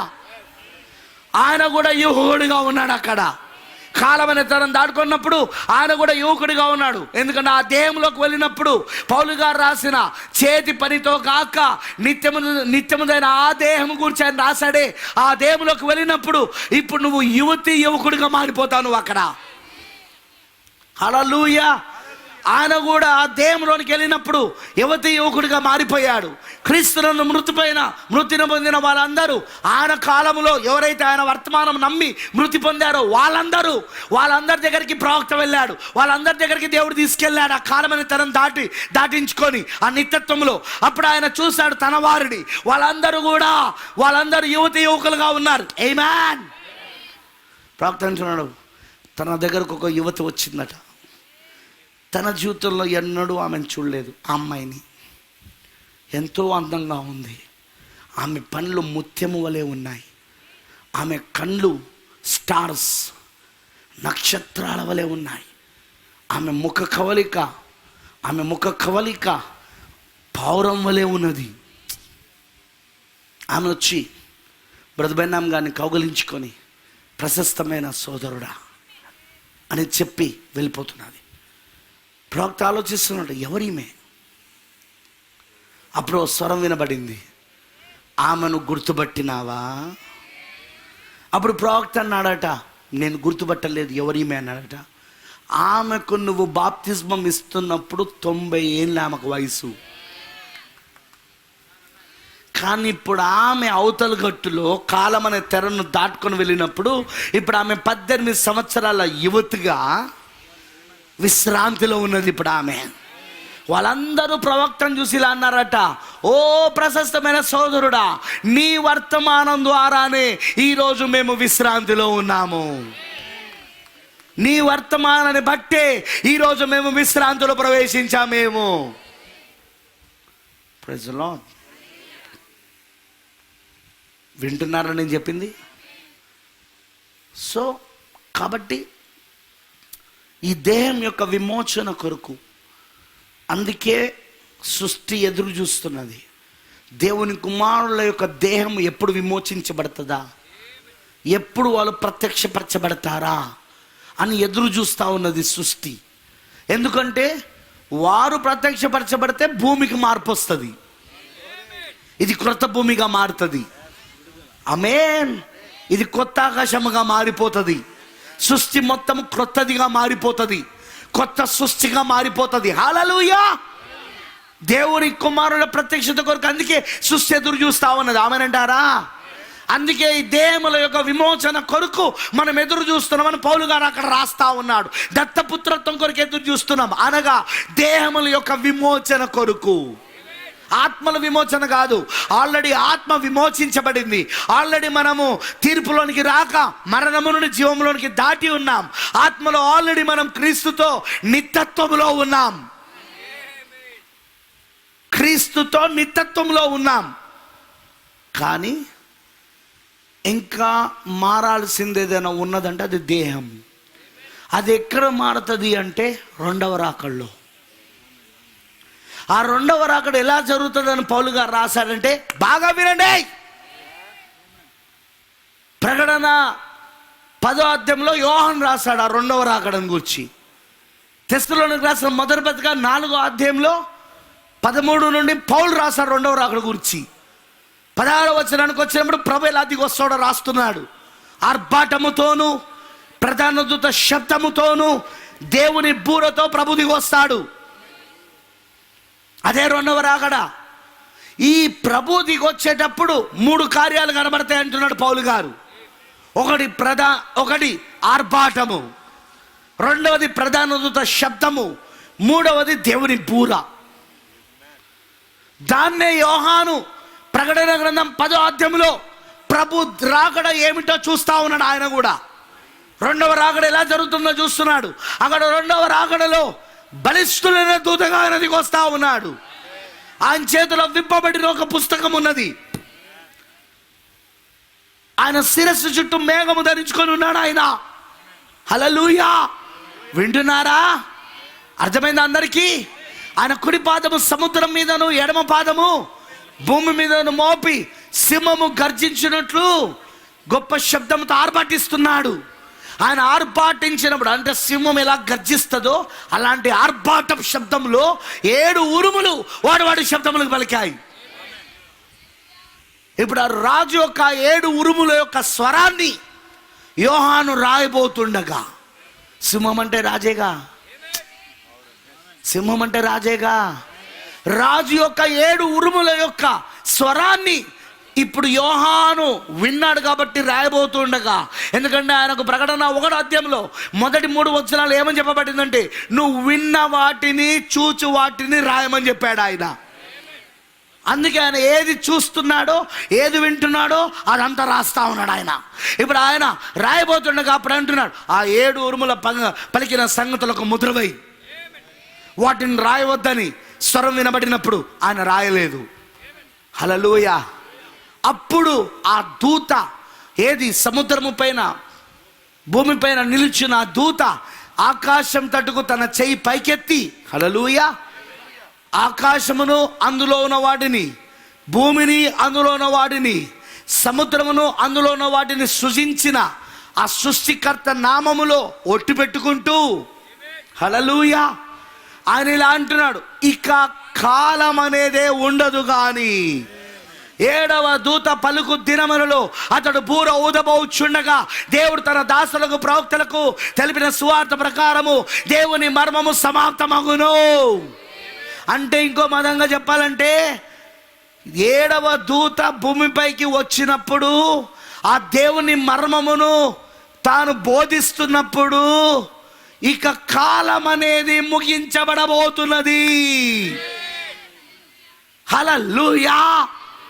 ఆ సమయంలోనే ఆ కాలం అనేది ముగించబడుతున్నదనే వర్తమానముతో బలిష్ఠుడైన దూత పరలోకము నుండి దిగి వస్తాడు.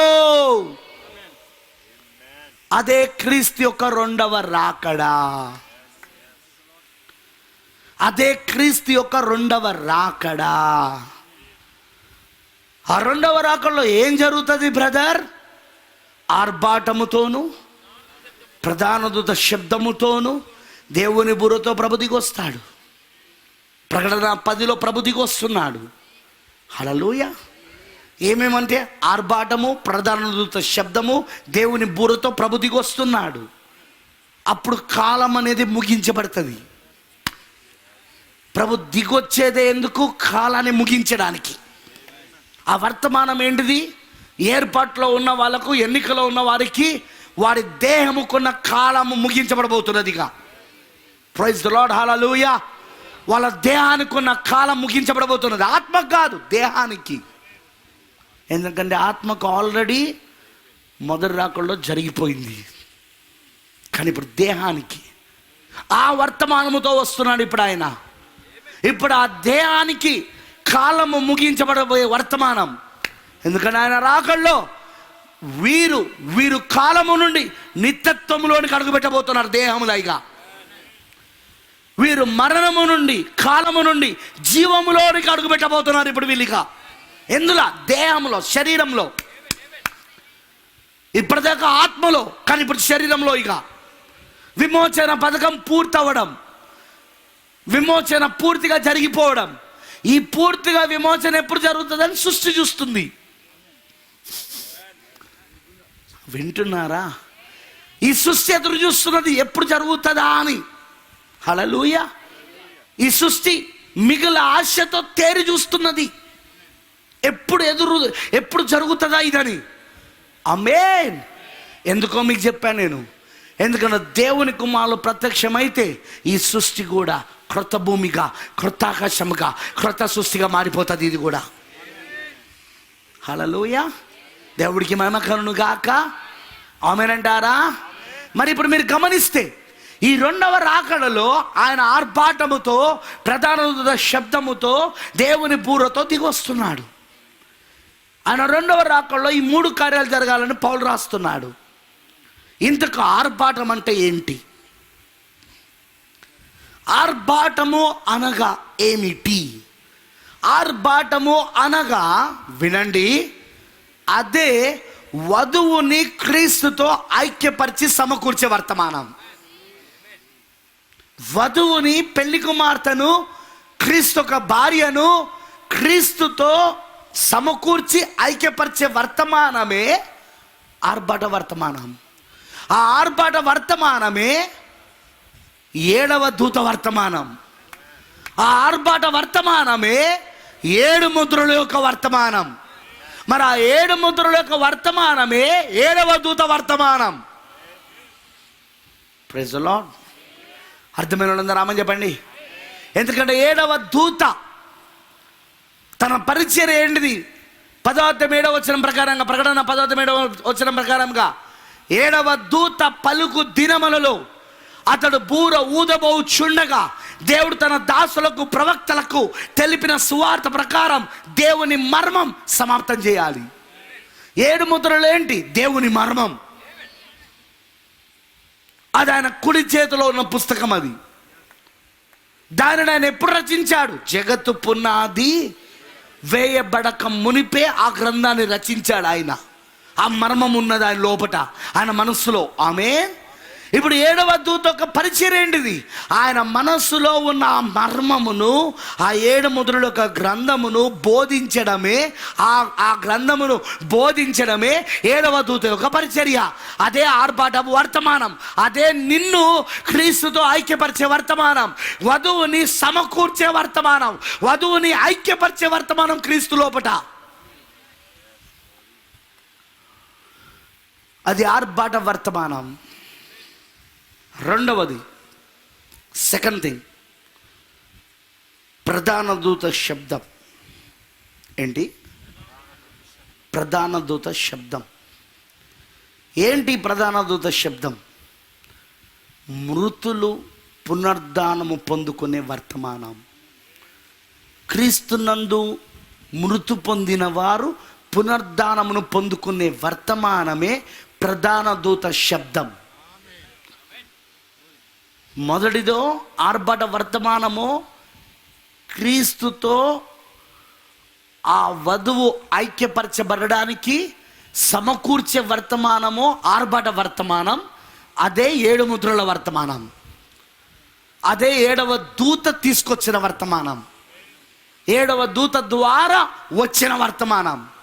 What is the message to the 7th angel? 7వ దూత యొక్క వర్తమానం ఏంటి? 7 ముద్రలను బోధించుట. 7 ముద్రలను బోధించుటే 7వ దూత యొక్క పరిచర్య. ఇప్పుడు ఆ 7 ముద్రలను బోధించినప్పుడు ఏం జరుగుతుంది బ్రదర్? వధువు సమకూర్చబడి క్రీస్తుతో ఐక్యపరచబడుతుంది. క్రీస్తు యొక్కయు వధు యొక్కయు అదృశ్య కలయిక జరుగుతుంది.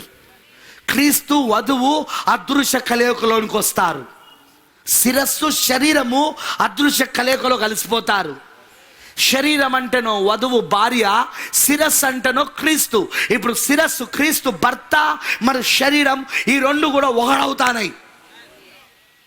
అదే ఆర్భాట వర్తమానం, అదే 7 ముద్రల యొక్క వర్తమానం. ఆ వర్తమానాన్ని ప్రకటించేది ఎవరు అంటే 7వ దూత. మనకు మర్మములు అక్కర్లేదు, 7 ముద్రలు అక్కర్లేదు అన్నట్టు ఏమొద్దంటున్నాడో తెలుసా? ఇప్పుడు ఆర్భాట వర్తమానం వద్దంటున్నాడు. ఆర్భాట వర్తమానం వద్దంటున్నాడు అంటే అర్థమేంటో తెలుసా? అరే నువ్వు క్రీస్తు అనే శిరస్సుకు అతుక్కోకరా అని చెప్తున్నాడు.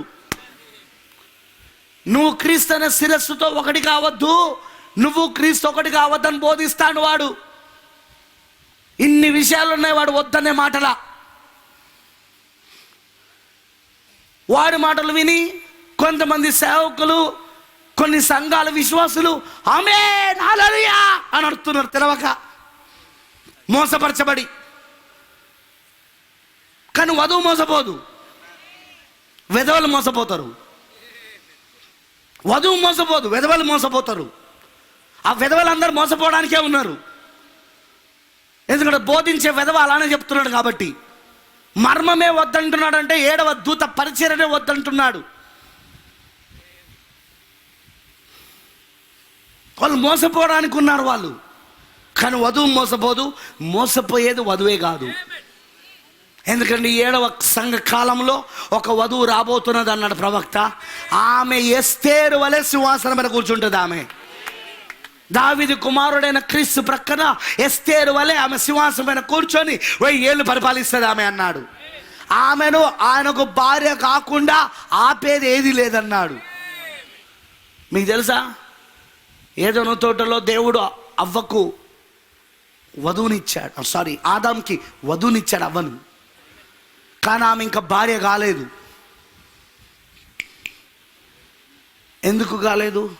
ఇంకా వాళ్ళిద్దరు ఒకటి కాలేదు, ఇంకా వాళ్ళిద్దరు ఏక శరీరం కాలేదు. ఇంకా వధువుగా మాత్రమే ఆమె ఆదాంకున్నది, ఇంకా భార్య కాలేదు. కానీ భార్య కాక మునిపే ఆ అవ్వ దగ్గరికి అపవాది వచ్చి సర్పముగా వచ్చి అవ్వను మోసగించాడు. వాడు అవ్వతో ఏకమయ్యాడు. వాడు తన విత్తనాన్ని అవ్వలో స్థాపించాడు. తన విత్తనాన్ని వాడు అవ్వలో పెట్టాడు. ఆ విత్తనం యొక్క ఫలితమే కయోను. ఆ విత్తనం యొక్క ఫలమే కయోను. వింటున్నారా? అర్థమైందని చెప్పింది. అలానే యెహోవా వధువుగా ఇజ్రాయెల్ ఎన్నుకోబడ్డారు. కానీ వాళ్ళు కూడా సినాయి పర్వతం దగ్గర మోసపరచబడ్డారు. యెహోవాకు భార్యగా కాకమునిపే వాళ్ళు మోసపరచబడ్డారు. తర్వాత పెంతెకోస్తు రోజున ఏర్పరచబడ్డ వధువు, కొత్త నిబంధనలో పెంతెకోస్తు రోజు ఏర్పరచబడిన ఆ వధువు, ఆమె కూడా క్రీస్తుకు భార్యగా కాకమునిపే క్రీస్తు శకం 325 సంవత్సరమైన నైస్యా సభ దగ్గర ఆమె కూడా అపవిత్రపరచబడింది. ఆమె కూడా మోసపరచబడి అపవిత్రపరచబడింది. వింటున్నారా? కానీ ఇప్పుడు వస్తున్న వధువు, ఈ 7వ సంఘ కాలంలో యేసు క్రీస్తు కోసం వస్తున్న వధువు, ఆమేన్. ఈ వధువును ఎవరు మోసపరచలేరు, ఎవరు అపవిత్రపరచలేరు.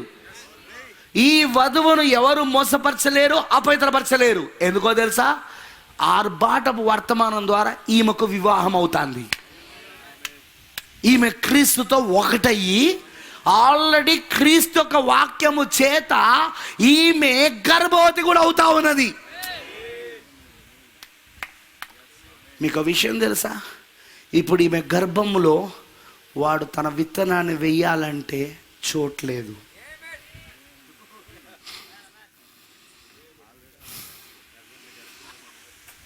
వాక్యం అనే విత్తనం చేత ఆమె గర్భము మూయబడి ఉన్నది. మర్మములు అక్కర్లేదు అన్నటోడు వేయలేడు. ఏడో ముద్ర తెరవలేదు అన్నటోడు వేయలేడు. కొనసాగింపు పరిచర్య అన్నటోడు వేయలేడు. ఎత్తబట్టి అయిపోయింది అన్నటోడు వేయలేడు. ఎందుకో తెలుసా? She was sealed with the word of God.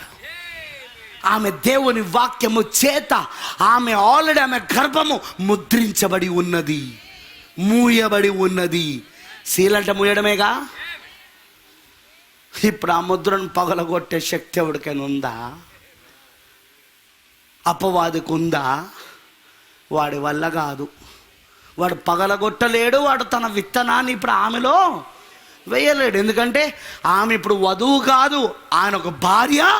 ఉట్టి భార్యనే కాదు, ఇప్పుడు ఆయన ద్వారా గర్భము ధరించిన తల్లి. గర్భము ధరించిన తల్లి ఇప్పుడు ఆమె. ప్రైజ్ ది లార్డ్, హల్లెలూయా. అర్థమైన వాళ్ళందరూ ఆమె చెప్పండి.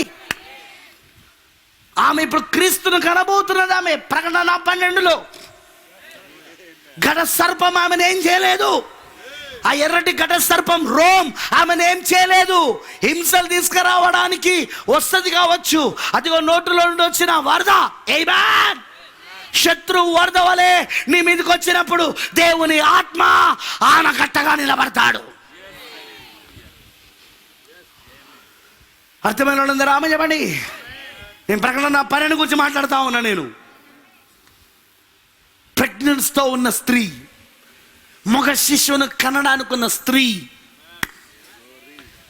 ఆ సంఘం, ఆ వధువు ఇప్పుడు వాక్యము చేత ప్రెగ్నెన్స్తో ఉంది ఆమె.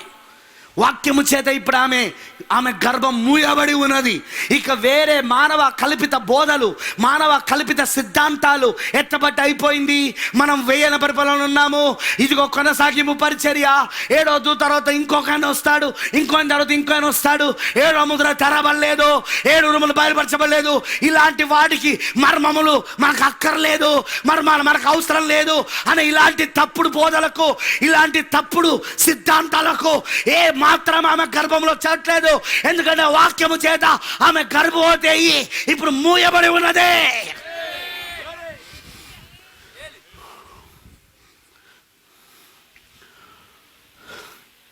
బ్రదర్, ఇదంతా ఎక్కడ జరుగుతుంది?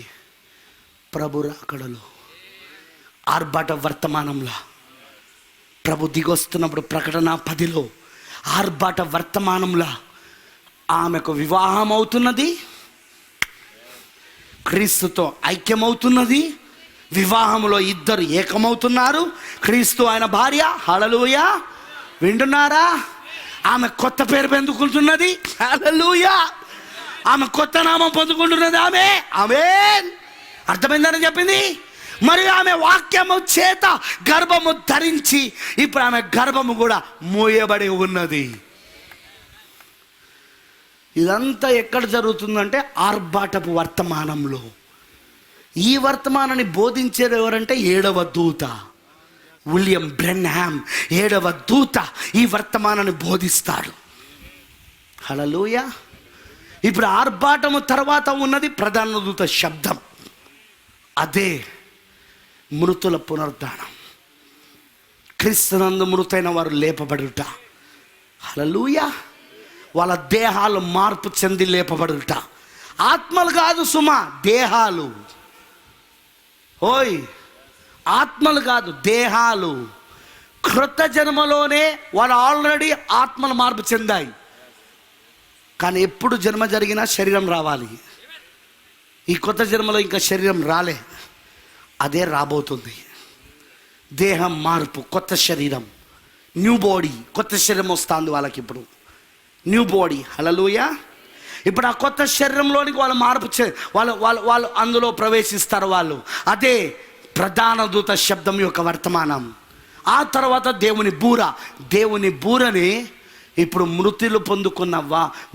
మృతులైన వారు తిరిగి లేపబడుట, క్రీస్తునందు మృతులైన వారు తిరిగి లేపబడుట, సజీవంగా నిలుచిన మనము మార్పు చెందుట, మనము కలిసి మధ్యాకాశములో ఆ విందులోనికి ప్రవేశించడమే, వివాహ రాత్రి విందులోనికి ప్రవేశించడమే దేవుని బూరై ఉన్నది. ఎవడో ఫూల్ ఇలా అన్నాడట. ఫూల్ అని ఎందుకు అంటున్నాడంటే వాడు సరిగా నా వర్తమానం అర్థం కాలే. మార్క్ బ్రదర్ 2వ రాకడ అయిపోయిందని బోధిస్తున్నాడు. సార్, 2వ రాకడ అయిపోతే నేను ఇక్కడ ఉండను. అదే సూచన, గుర్తుపెట్టుకో. ఫోన్ చేసినా, ఎన్ని రోజులు ఫోన్ చేసినా నా ఫోన్ రింగ్ అవుతుంది కానీ నేను లిఫ్ట్ చేయట్లేదు. వరంగల్కి వచ్చి చూస్తే మా ఇల్లంతా ఖాళీగా ఉన్నది, నేను కనబడతలేను. నా 2 కార్లు అక్కడే ఉన్నాయి. గుర్తుపెట్టుకో, 2వ రాకడ అయిపోయింది. నేను 2వ రాకడ అయిపోయిందని బోధిస్తలేను, 2వ రాకడలో ఉన్నామని బోధిస్తున్నా. 2వ రాకడ ప్రారంభమై అందులో ఆ ప్రాసెస్లో ఆర్భాటము, ప్రధాన దూత శబ్దము, దేవుని బూర అనే ఆ 3 ప్రాసెస్ ఏవైతే ఉన్నాయో వాటిలో ఉన్నాం. ఆల్రెడీ ఆర్భాటం కూడా అయిపోయింది. ఆమేన్. వింటున్నారా?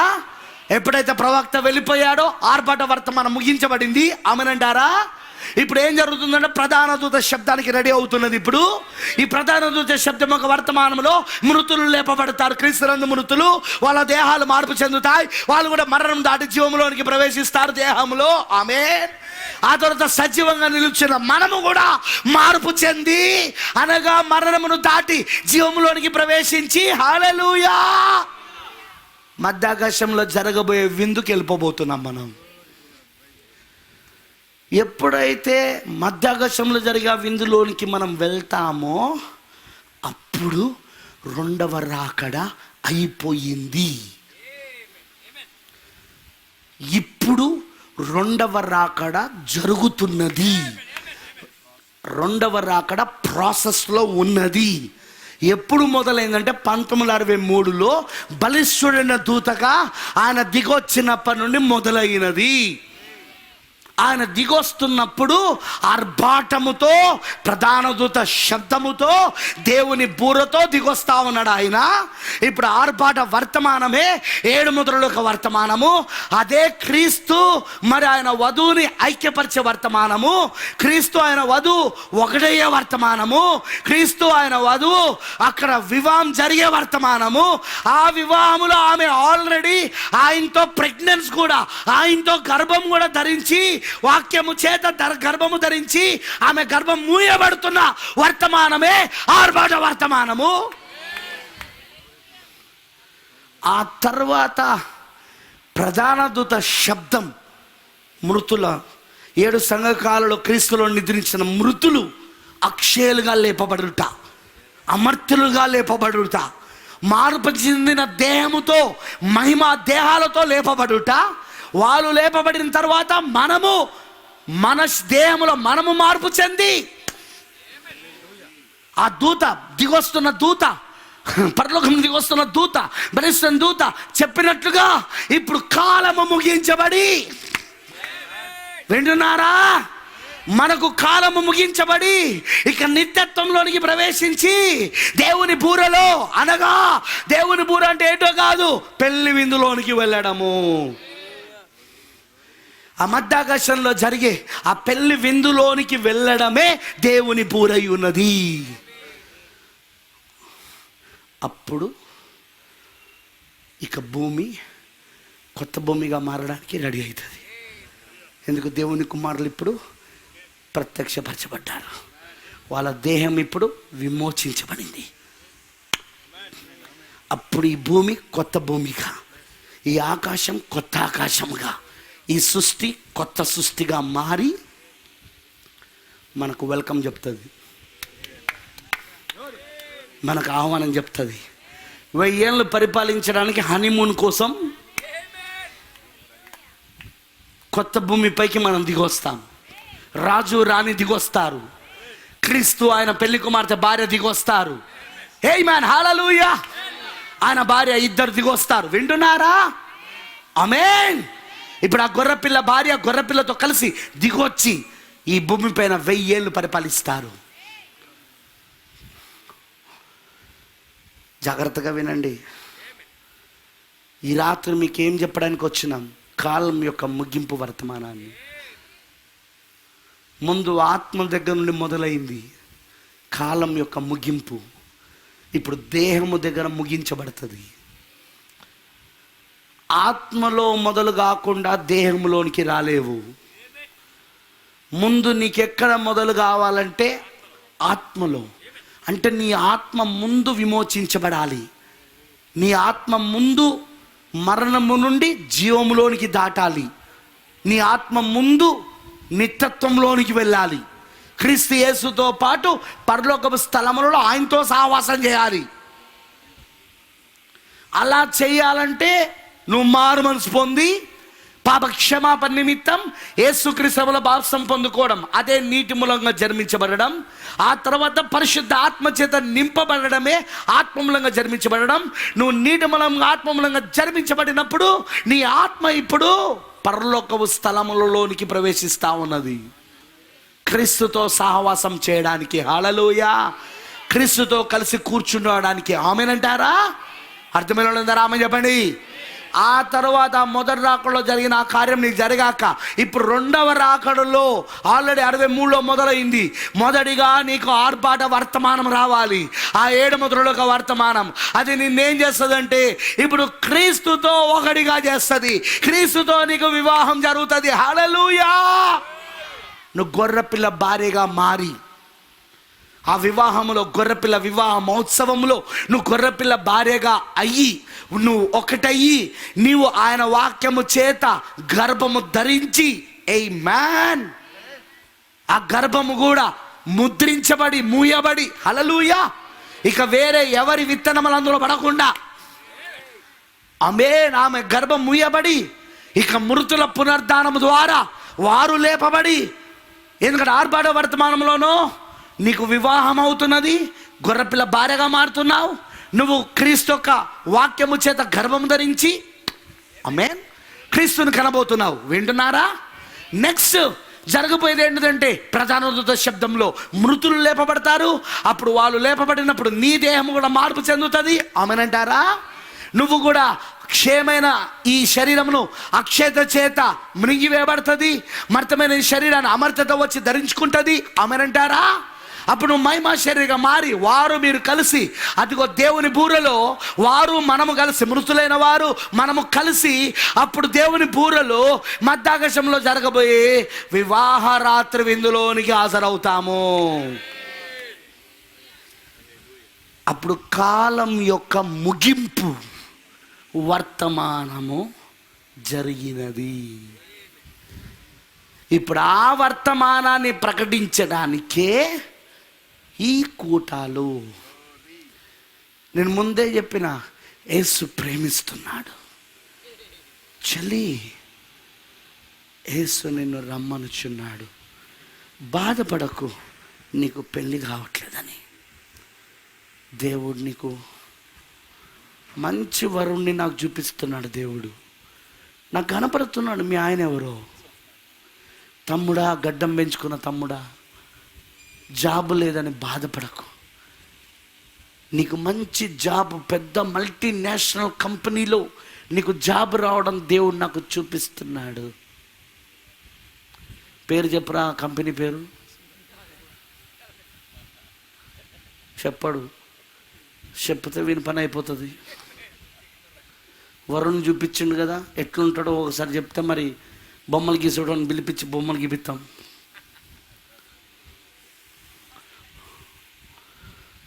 ఓ సిస్టర్, నీ ఆస్తి కోర్టు కేసులో ఉంది. నువ్వు చాలా బాధపడుతున్నావు. దేవుడు నీకు కోర్టు కేసు నుండి విడిపించబోతున్నాడు. ఈ కథలు చెప్పడానికి రాలే. ఇవి చెప్పి మీ దగ్గర డబ్బులు వసూలు చేసి బాగా డబ్బులు జోబులలో పెట్టుకొని వెళ్ళడానికి రాలే. ఎందుకంటే ఇవి చెప్తే ఎవరికైనా డబ్బు ఇవ్వాలనిపిస్తుంది. వీళ్ళకు బాగా తెలుసు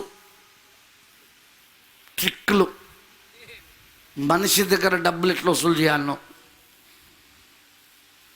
వీళ్ళు మనోళ్ళు ఆ పాస్టర్ గారు చెప్పింది నా కోసమే. అమ్మా 5,000 ఇచ్చాయి, అయిపోయా. వాడు ఎక్కడంటాడు, దేవుడు నన్ను ఎంత దీవించాడో తెలుసో, నేను ₹1,00,00,000 కారులో తిరుగుతానా అని వాడంటాడు.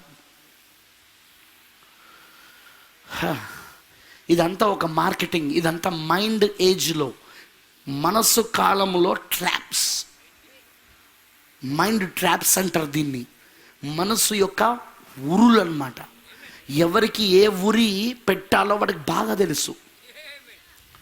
ఎలాగైతే ఇప్పుడు ఎక్కువగా మనం చూస్తున్నాం ఏంటిదంటే, ఈ ఆన్లైన్ మార్కెటింగ్ కంపెనీలు వస్తున్నాయి.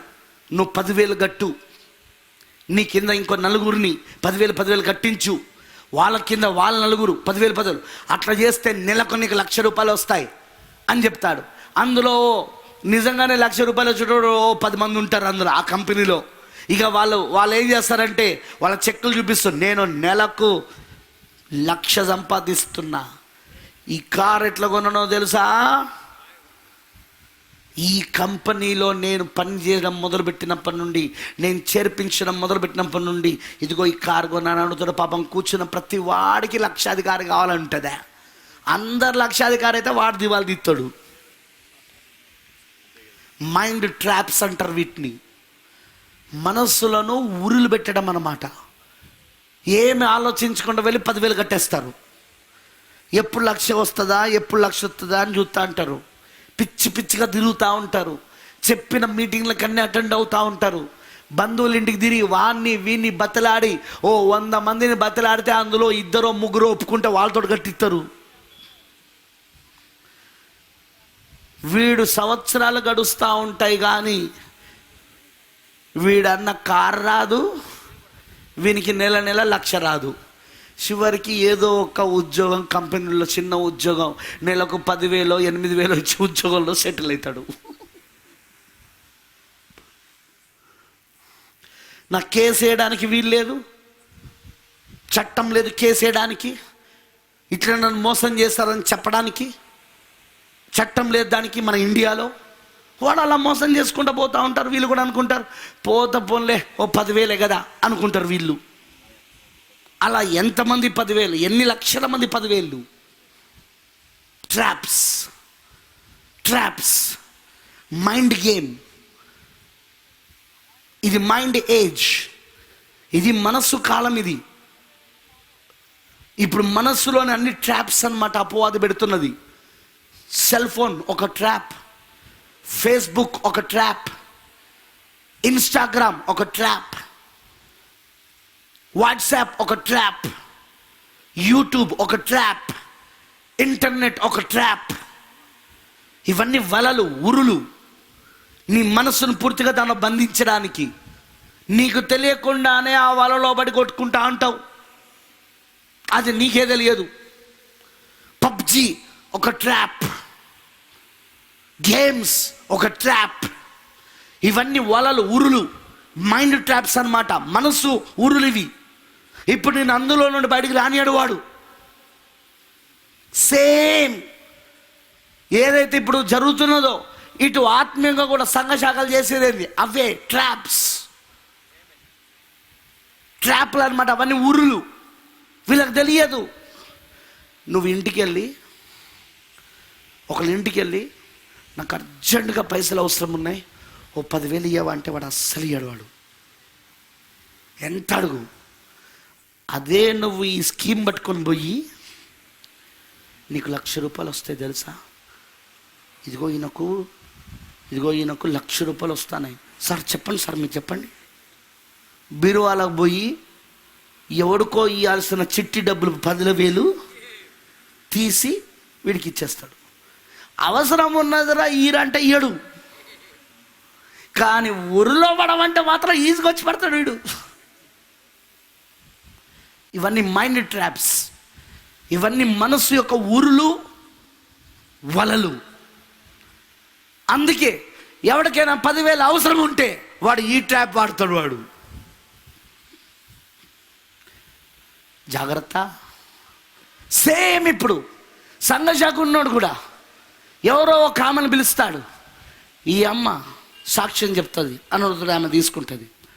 మరేనండి నా పేరు మరియనండి, మా ఊరు మొగ్గల్లా అండి. ఏమండి నాకు నిజంగానండి మరి మా కొడుకుకు జాబ్ లేదండి, అయితే మరి అయ్యగారికి నేను 10,000 పంపించానండి. అయ్యగారికి 10,000 పంపించిన వెంటనే 1 నెలలోనే నా కొడుకుకి జాబ్ వచ్చేసిందండి. అందరి జేబులో 10,000 రెడీ అవుతాయి ఇప్పుడు. ఇక ఎవరికి పంపడానికి? అయ్యగారికి. 10,000 వేసినోడు ఎవ్వడు కూడా జాబులు రాలే, ట్రాప్ అన్నమాట. పంపించిన 100 మంది 10,000తో వీడు 10 లక్షలు సంపాదించిండు, కానీ ఆ 100 మందికి జాబులు రాలే. వాళ్ళేమనుకుంటారంటే పోతే పోన్లే దేవునికి కదా మనం ఇచ్చింది, పోయి మనం అయ్యగారిని ఏమడుగుతాం, పోతే పోన్లే. ఎట్లయితే ఇక్కడ మనం పోతే పోన్లే 10,000 పోయి పోలీస్ స్టేషన్లో ఎవడు కేసు పెడతాడు, ఎవడు తిరుగుతాడు పోలీస్ స్టేషన్లో, పోతే పని 10,000. అదిగో ఆ పోత పొందన దగ్గరనే కంపెనీలు కోటీశ్వర్లు అవుతున్నారు. మన ఆన్లైన్ కంపెనీలు, మన పాస్టర్లు కూడా కోటీశ్వర్లు అవుతారు.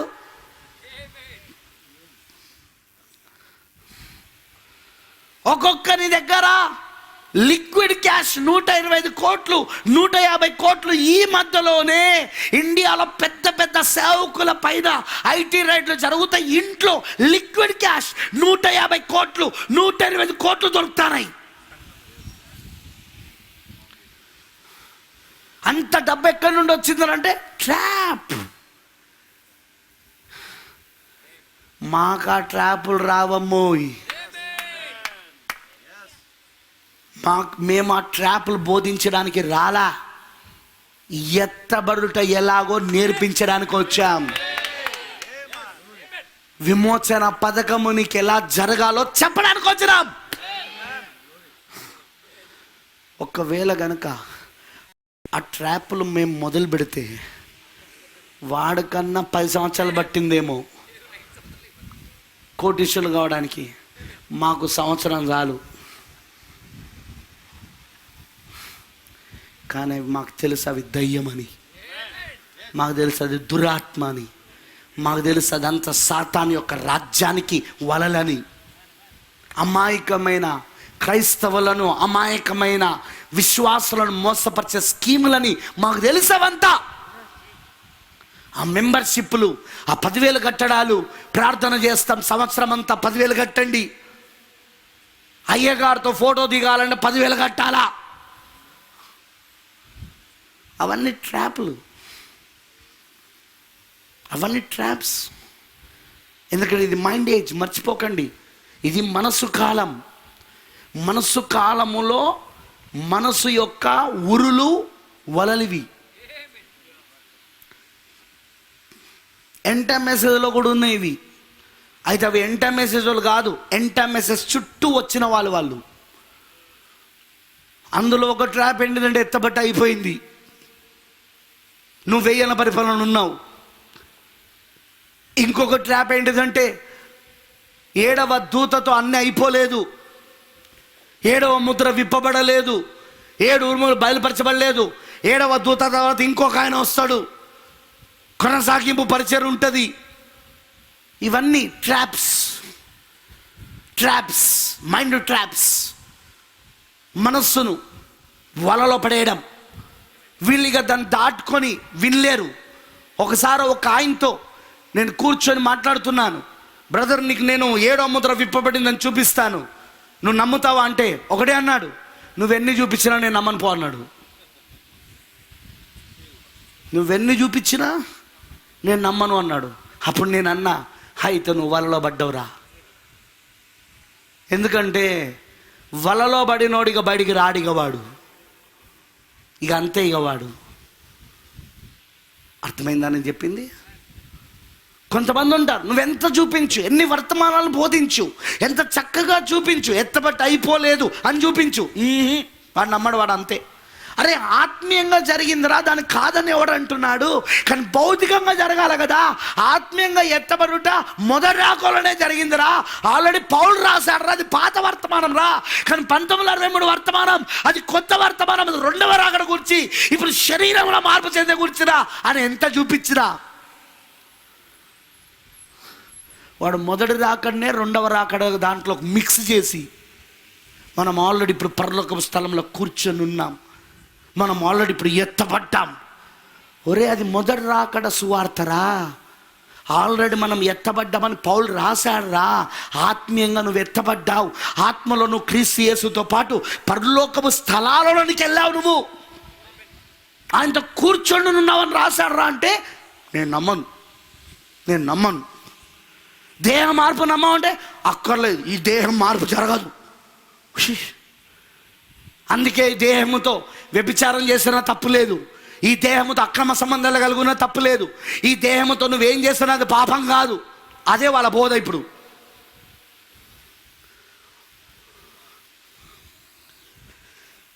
వాళ్ళకి ఇంకా 2వ రాకడ అర్థం కాలే.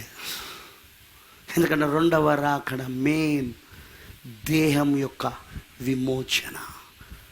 సృష్టి మిగుల ఆశతో తేరు చూస్తున్నది. మనము కూడా ఈ దేహం యొక్క విమోచన కొరకు మూలుగుతున్నాం. ఇందులో 2వ రాకడలో జరిగే కార్యం అది వాడికి అర్థం కాదు. 1963 నుండి ఏం జరిగిందో అర్థం కాదు, 1963లో ఏం జరిగిందో వాడికి అర్థం కాదు. ప్రేమైన దేవుని పిల్లలారా, వాల్ పోస్టర్లో వేసాం, కమ్ అండ్ సీ, వచ్చి చూడము. ఇదే అది, వచ్చి చూడమని చెప్పింది దీనికోసమే, 2వ రాకడ కోసం. వచ్చి చూడు, 2వ రాకడ జరుగుతుంది. వచ్చి చూడు, అది ప్రాసెస్ మొదలైంది. వచ్చి చూడు, ఆర్భట వర్తమానం ఆల్రెడీ ప్రకటించబడింది. ఇప్పుడు ప్రధాన దూత శబ్దం ఒక వర్తమానం జరుగుతూ ఉంది. అతి త్వరలో దేవుని బూర, అదే మార్పు చెంది సజీవంగా ఉన్న మనము మార్పు చెంది, మృతులైన వారు కూడా మార్పు చెంది, వారు మనం కలిసి పెళ్లి విందులో పాల్గొనడమే, మధ్యాకాశంలో రాజుతో కలిసి మనము పాల్గొనడమే. ఆమేన్. దేవుని బూరై ఉన్నది, రెండవ రాకడ ముగింపై ఉన్నది. ఎత్తబడుతో రెండవ రాకడ ముగించబడింది. రెండవ రాకడ ఇంకా అయిపోలేదు. రెండవ రాకడలో ఉన్నాం, ఆ ప్రాసెస్లో ఉన్నాం. అది ఎప్పుడు మొదలైందంటే 1963లో. ఎలా మొదలైందంటే బలిష్ఠుడైన దూతగా దిగొచ్చుడు ద్వారా. ఎలా దిగొచ్చారంటే ఆర్భాటముతోనూ ప్రధాన దూత శబ్దముతోనూ దేవుని బూరతో దిగొస్తాడని పౌలు చెప్పినట్టుగా ప్రకటన 10లో దిగొస్తున్నాడు. ఆర్భాట వర్తమానం అయిపోయింది 1965లో. ఇప్పుడు 1966 నుండి 2021 ఇప్పుడు ప్రధాన దూత శబ్దం ఒక వర్తమానం నడుస్తున్నది. అతి త్వరలో దేవుని బూరలోనికి వెళ్ళబోతున్నాం మనము. అప్పుడు రెండవ రాకడ ముగించబడుతున్నది, అప్పుడు ఎత్తబట్టు అయిపోతున్నది, అప్పుడు మన దేహాలు విమోచించబడతా ఉన్నాయి. వింటున్నారా? అదే కాలం యొక్క ముగింపు వర్తమానం. ఆమేన్. అర్థమైందా? ఏది అర్థమైందో ఒకసారి చేతుల పైకి ఎత్తి హల్లెలూయా చెప్పండి. ఎందుకంటే మీరు అందరూ నిద్రమంపులో ఉన్నట్టున్నారు, కానీ అర్థమైందా? సో ఇప్పుడు మనం ఎక్కడున్నాం? కాలం యొక్క ఆత్మకు ఆల్రెడీ ముగించబడింది. దేని ముగించబడాలి ఇప్పుడు?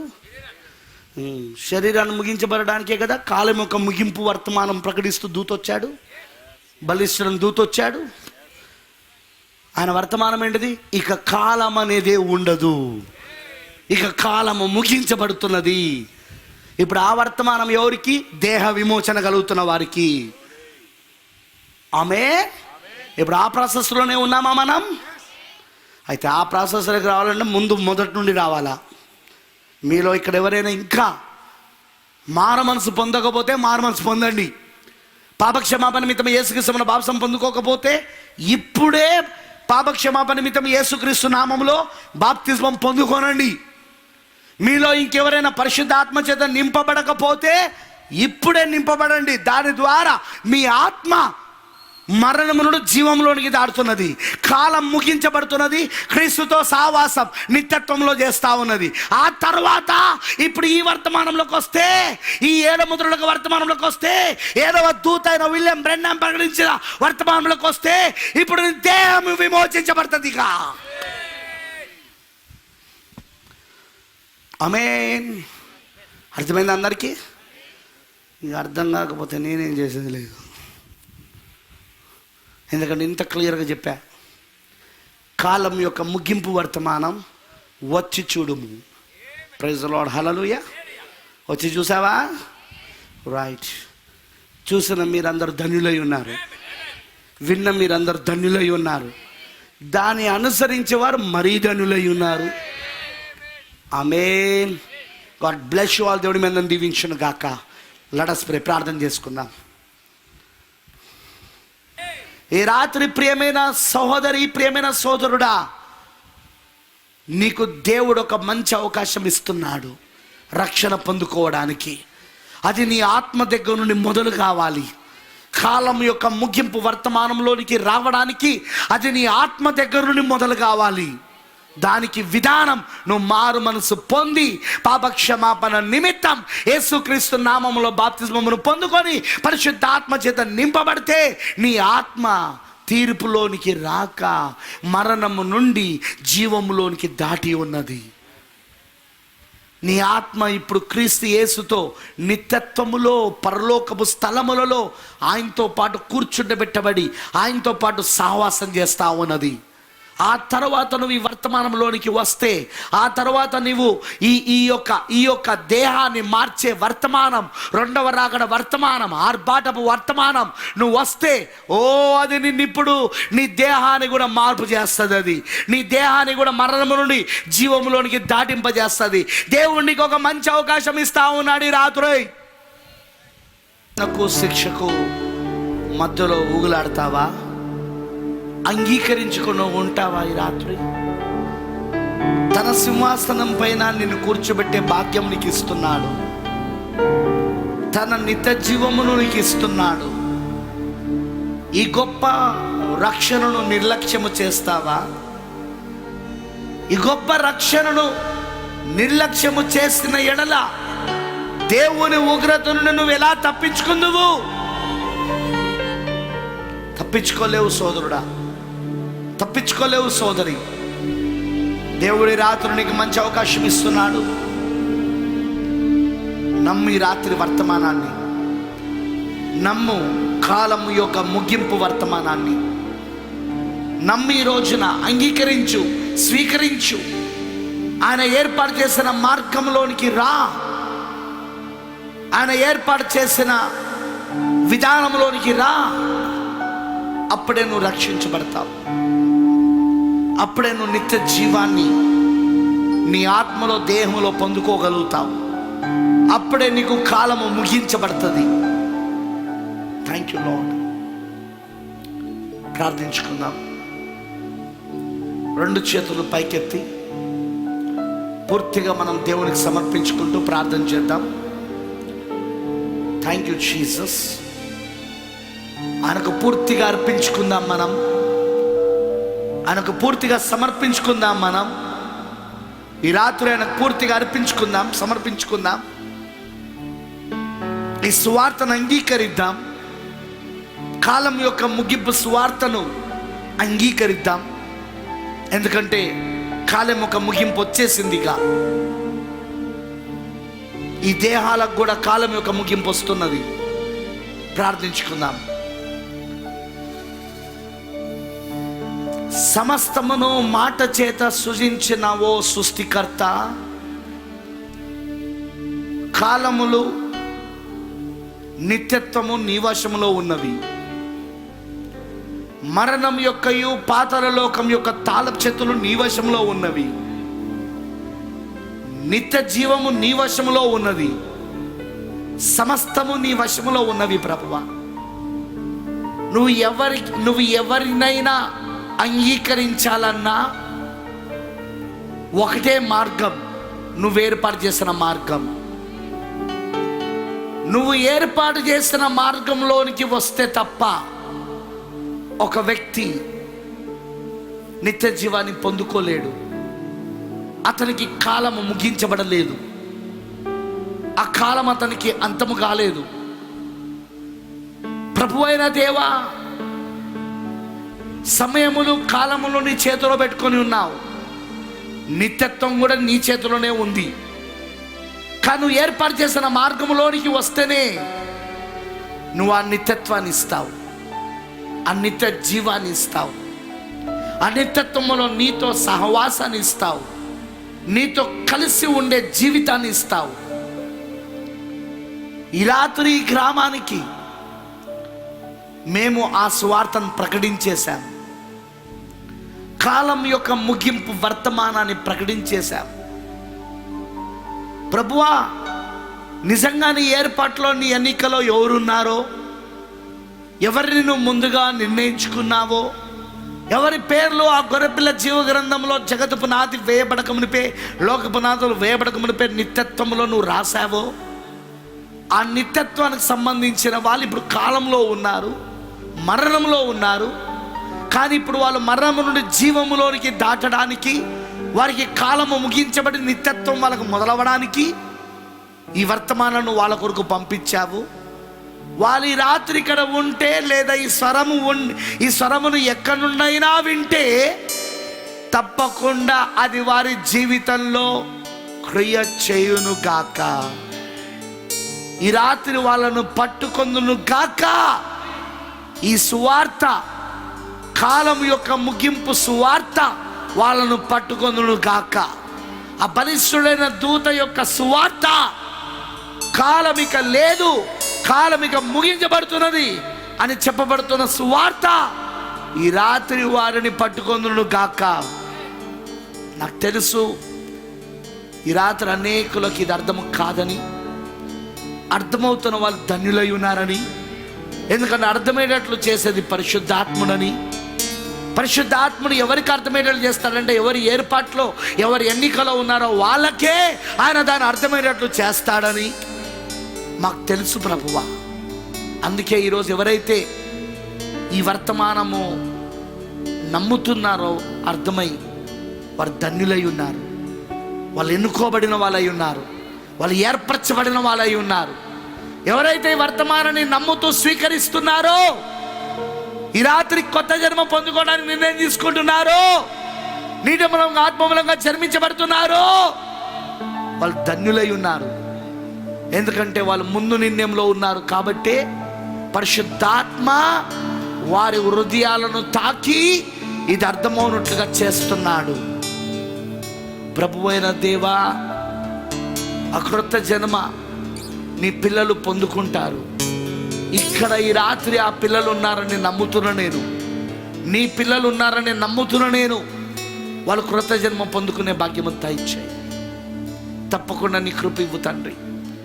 ఈ గ్రామానికి సత్య సువార్త ప్రకటించాం. మొదటి రాకడ, రెండవ రాకడ సువార్త ప్రకటించాం. ఆత్మ విడుదల, ఆత్మ విమోచన, ప్రాణం విమోచనను ప్రకటించాం. ఆత్మకు, ప్రాణమునకు, శరీరానికి విమోచన ఏంటో ప్రకటించాం. మరియు ఆ ప్రాణాత్మలు మరి ఆ దేహము మరణము నుండి జీవములోనికి ఎలా దాటుతాయో ప్రకటించాం. ఎందుకంటే ఆ మొదటి 2 రాకడలలో అదే జరుగుతూ ఉన్నది. అది మేము ప్రకటించాం దేవా. మా బాధ్యత అయిపోయింది. ఇక పరిశుద్ధ ఆత్ముడే ఎవరెవరు ఆ సభ్యులుగా ఉన్నారో, ఆ దేహ మార్పు కోసం, ఆ ఆత్మ మార్పు కోసం ఎవరెవరినైనా ఏర్పరచుకున్నాడో, సభ్యులుగా ఉన్నారో, వాళ్ళలో పని చేయడం ఇక పరిశుద్ధాత్మ పని అయి ఉన్నది. అందుకే దేవా, నువ్వు జరిగిస్తావని నమ్ముతున్నా నేను. ఈ కూటాలు వ్యర్థంగా పోవని నమ్ముతున్నా నేను. ఈ కూటాలకు ఖచ్చితంగా ఫలితం వస్తుందని నమ్ముతున్నా మేము. నీ కుమారులు, కుమార్తెలు జన్మించబడతారని నమ్ముతున్నా మేము.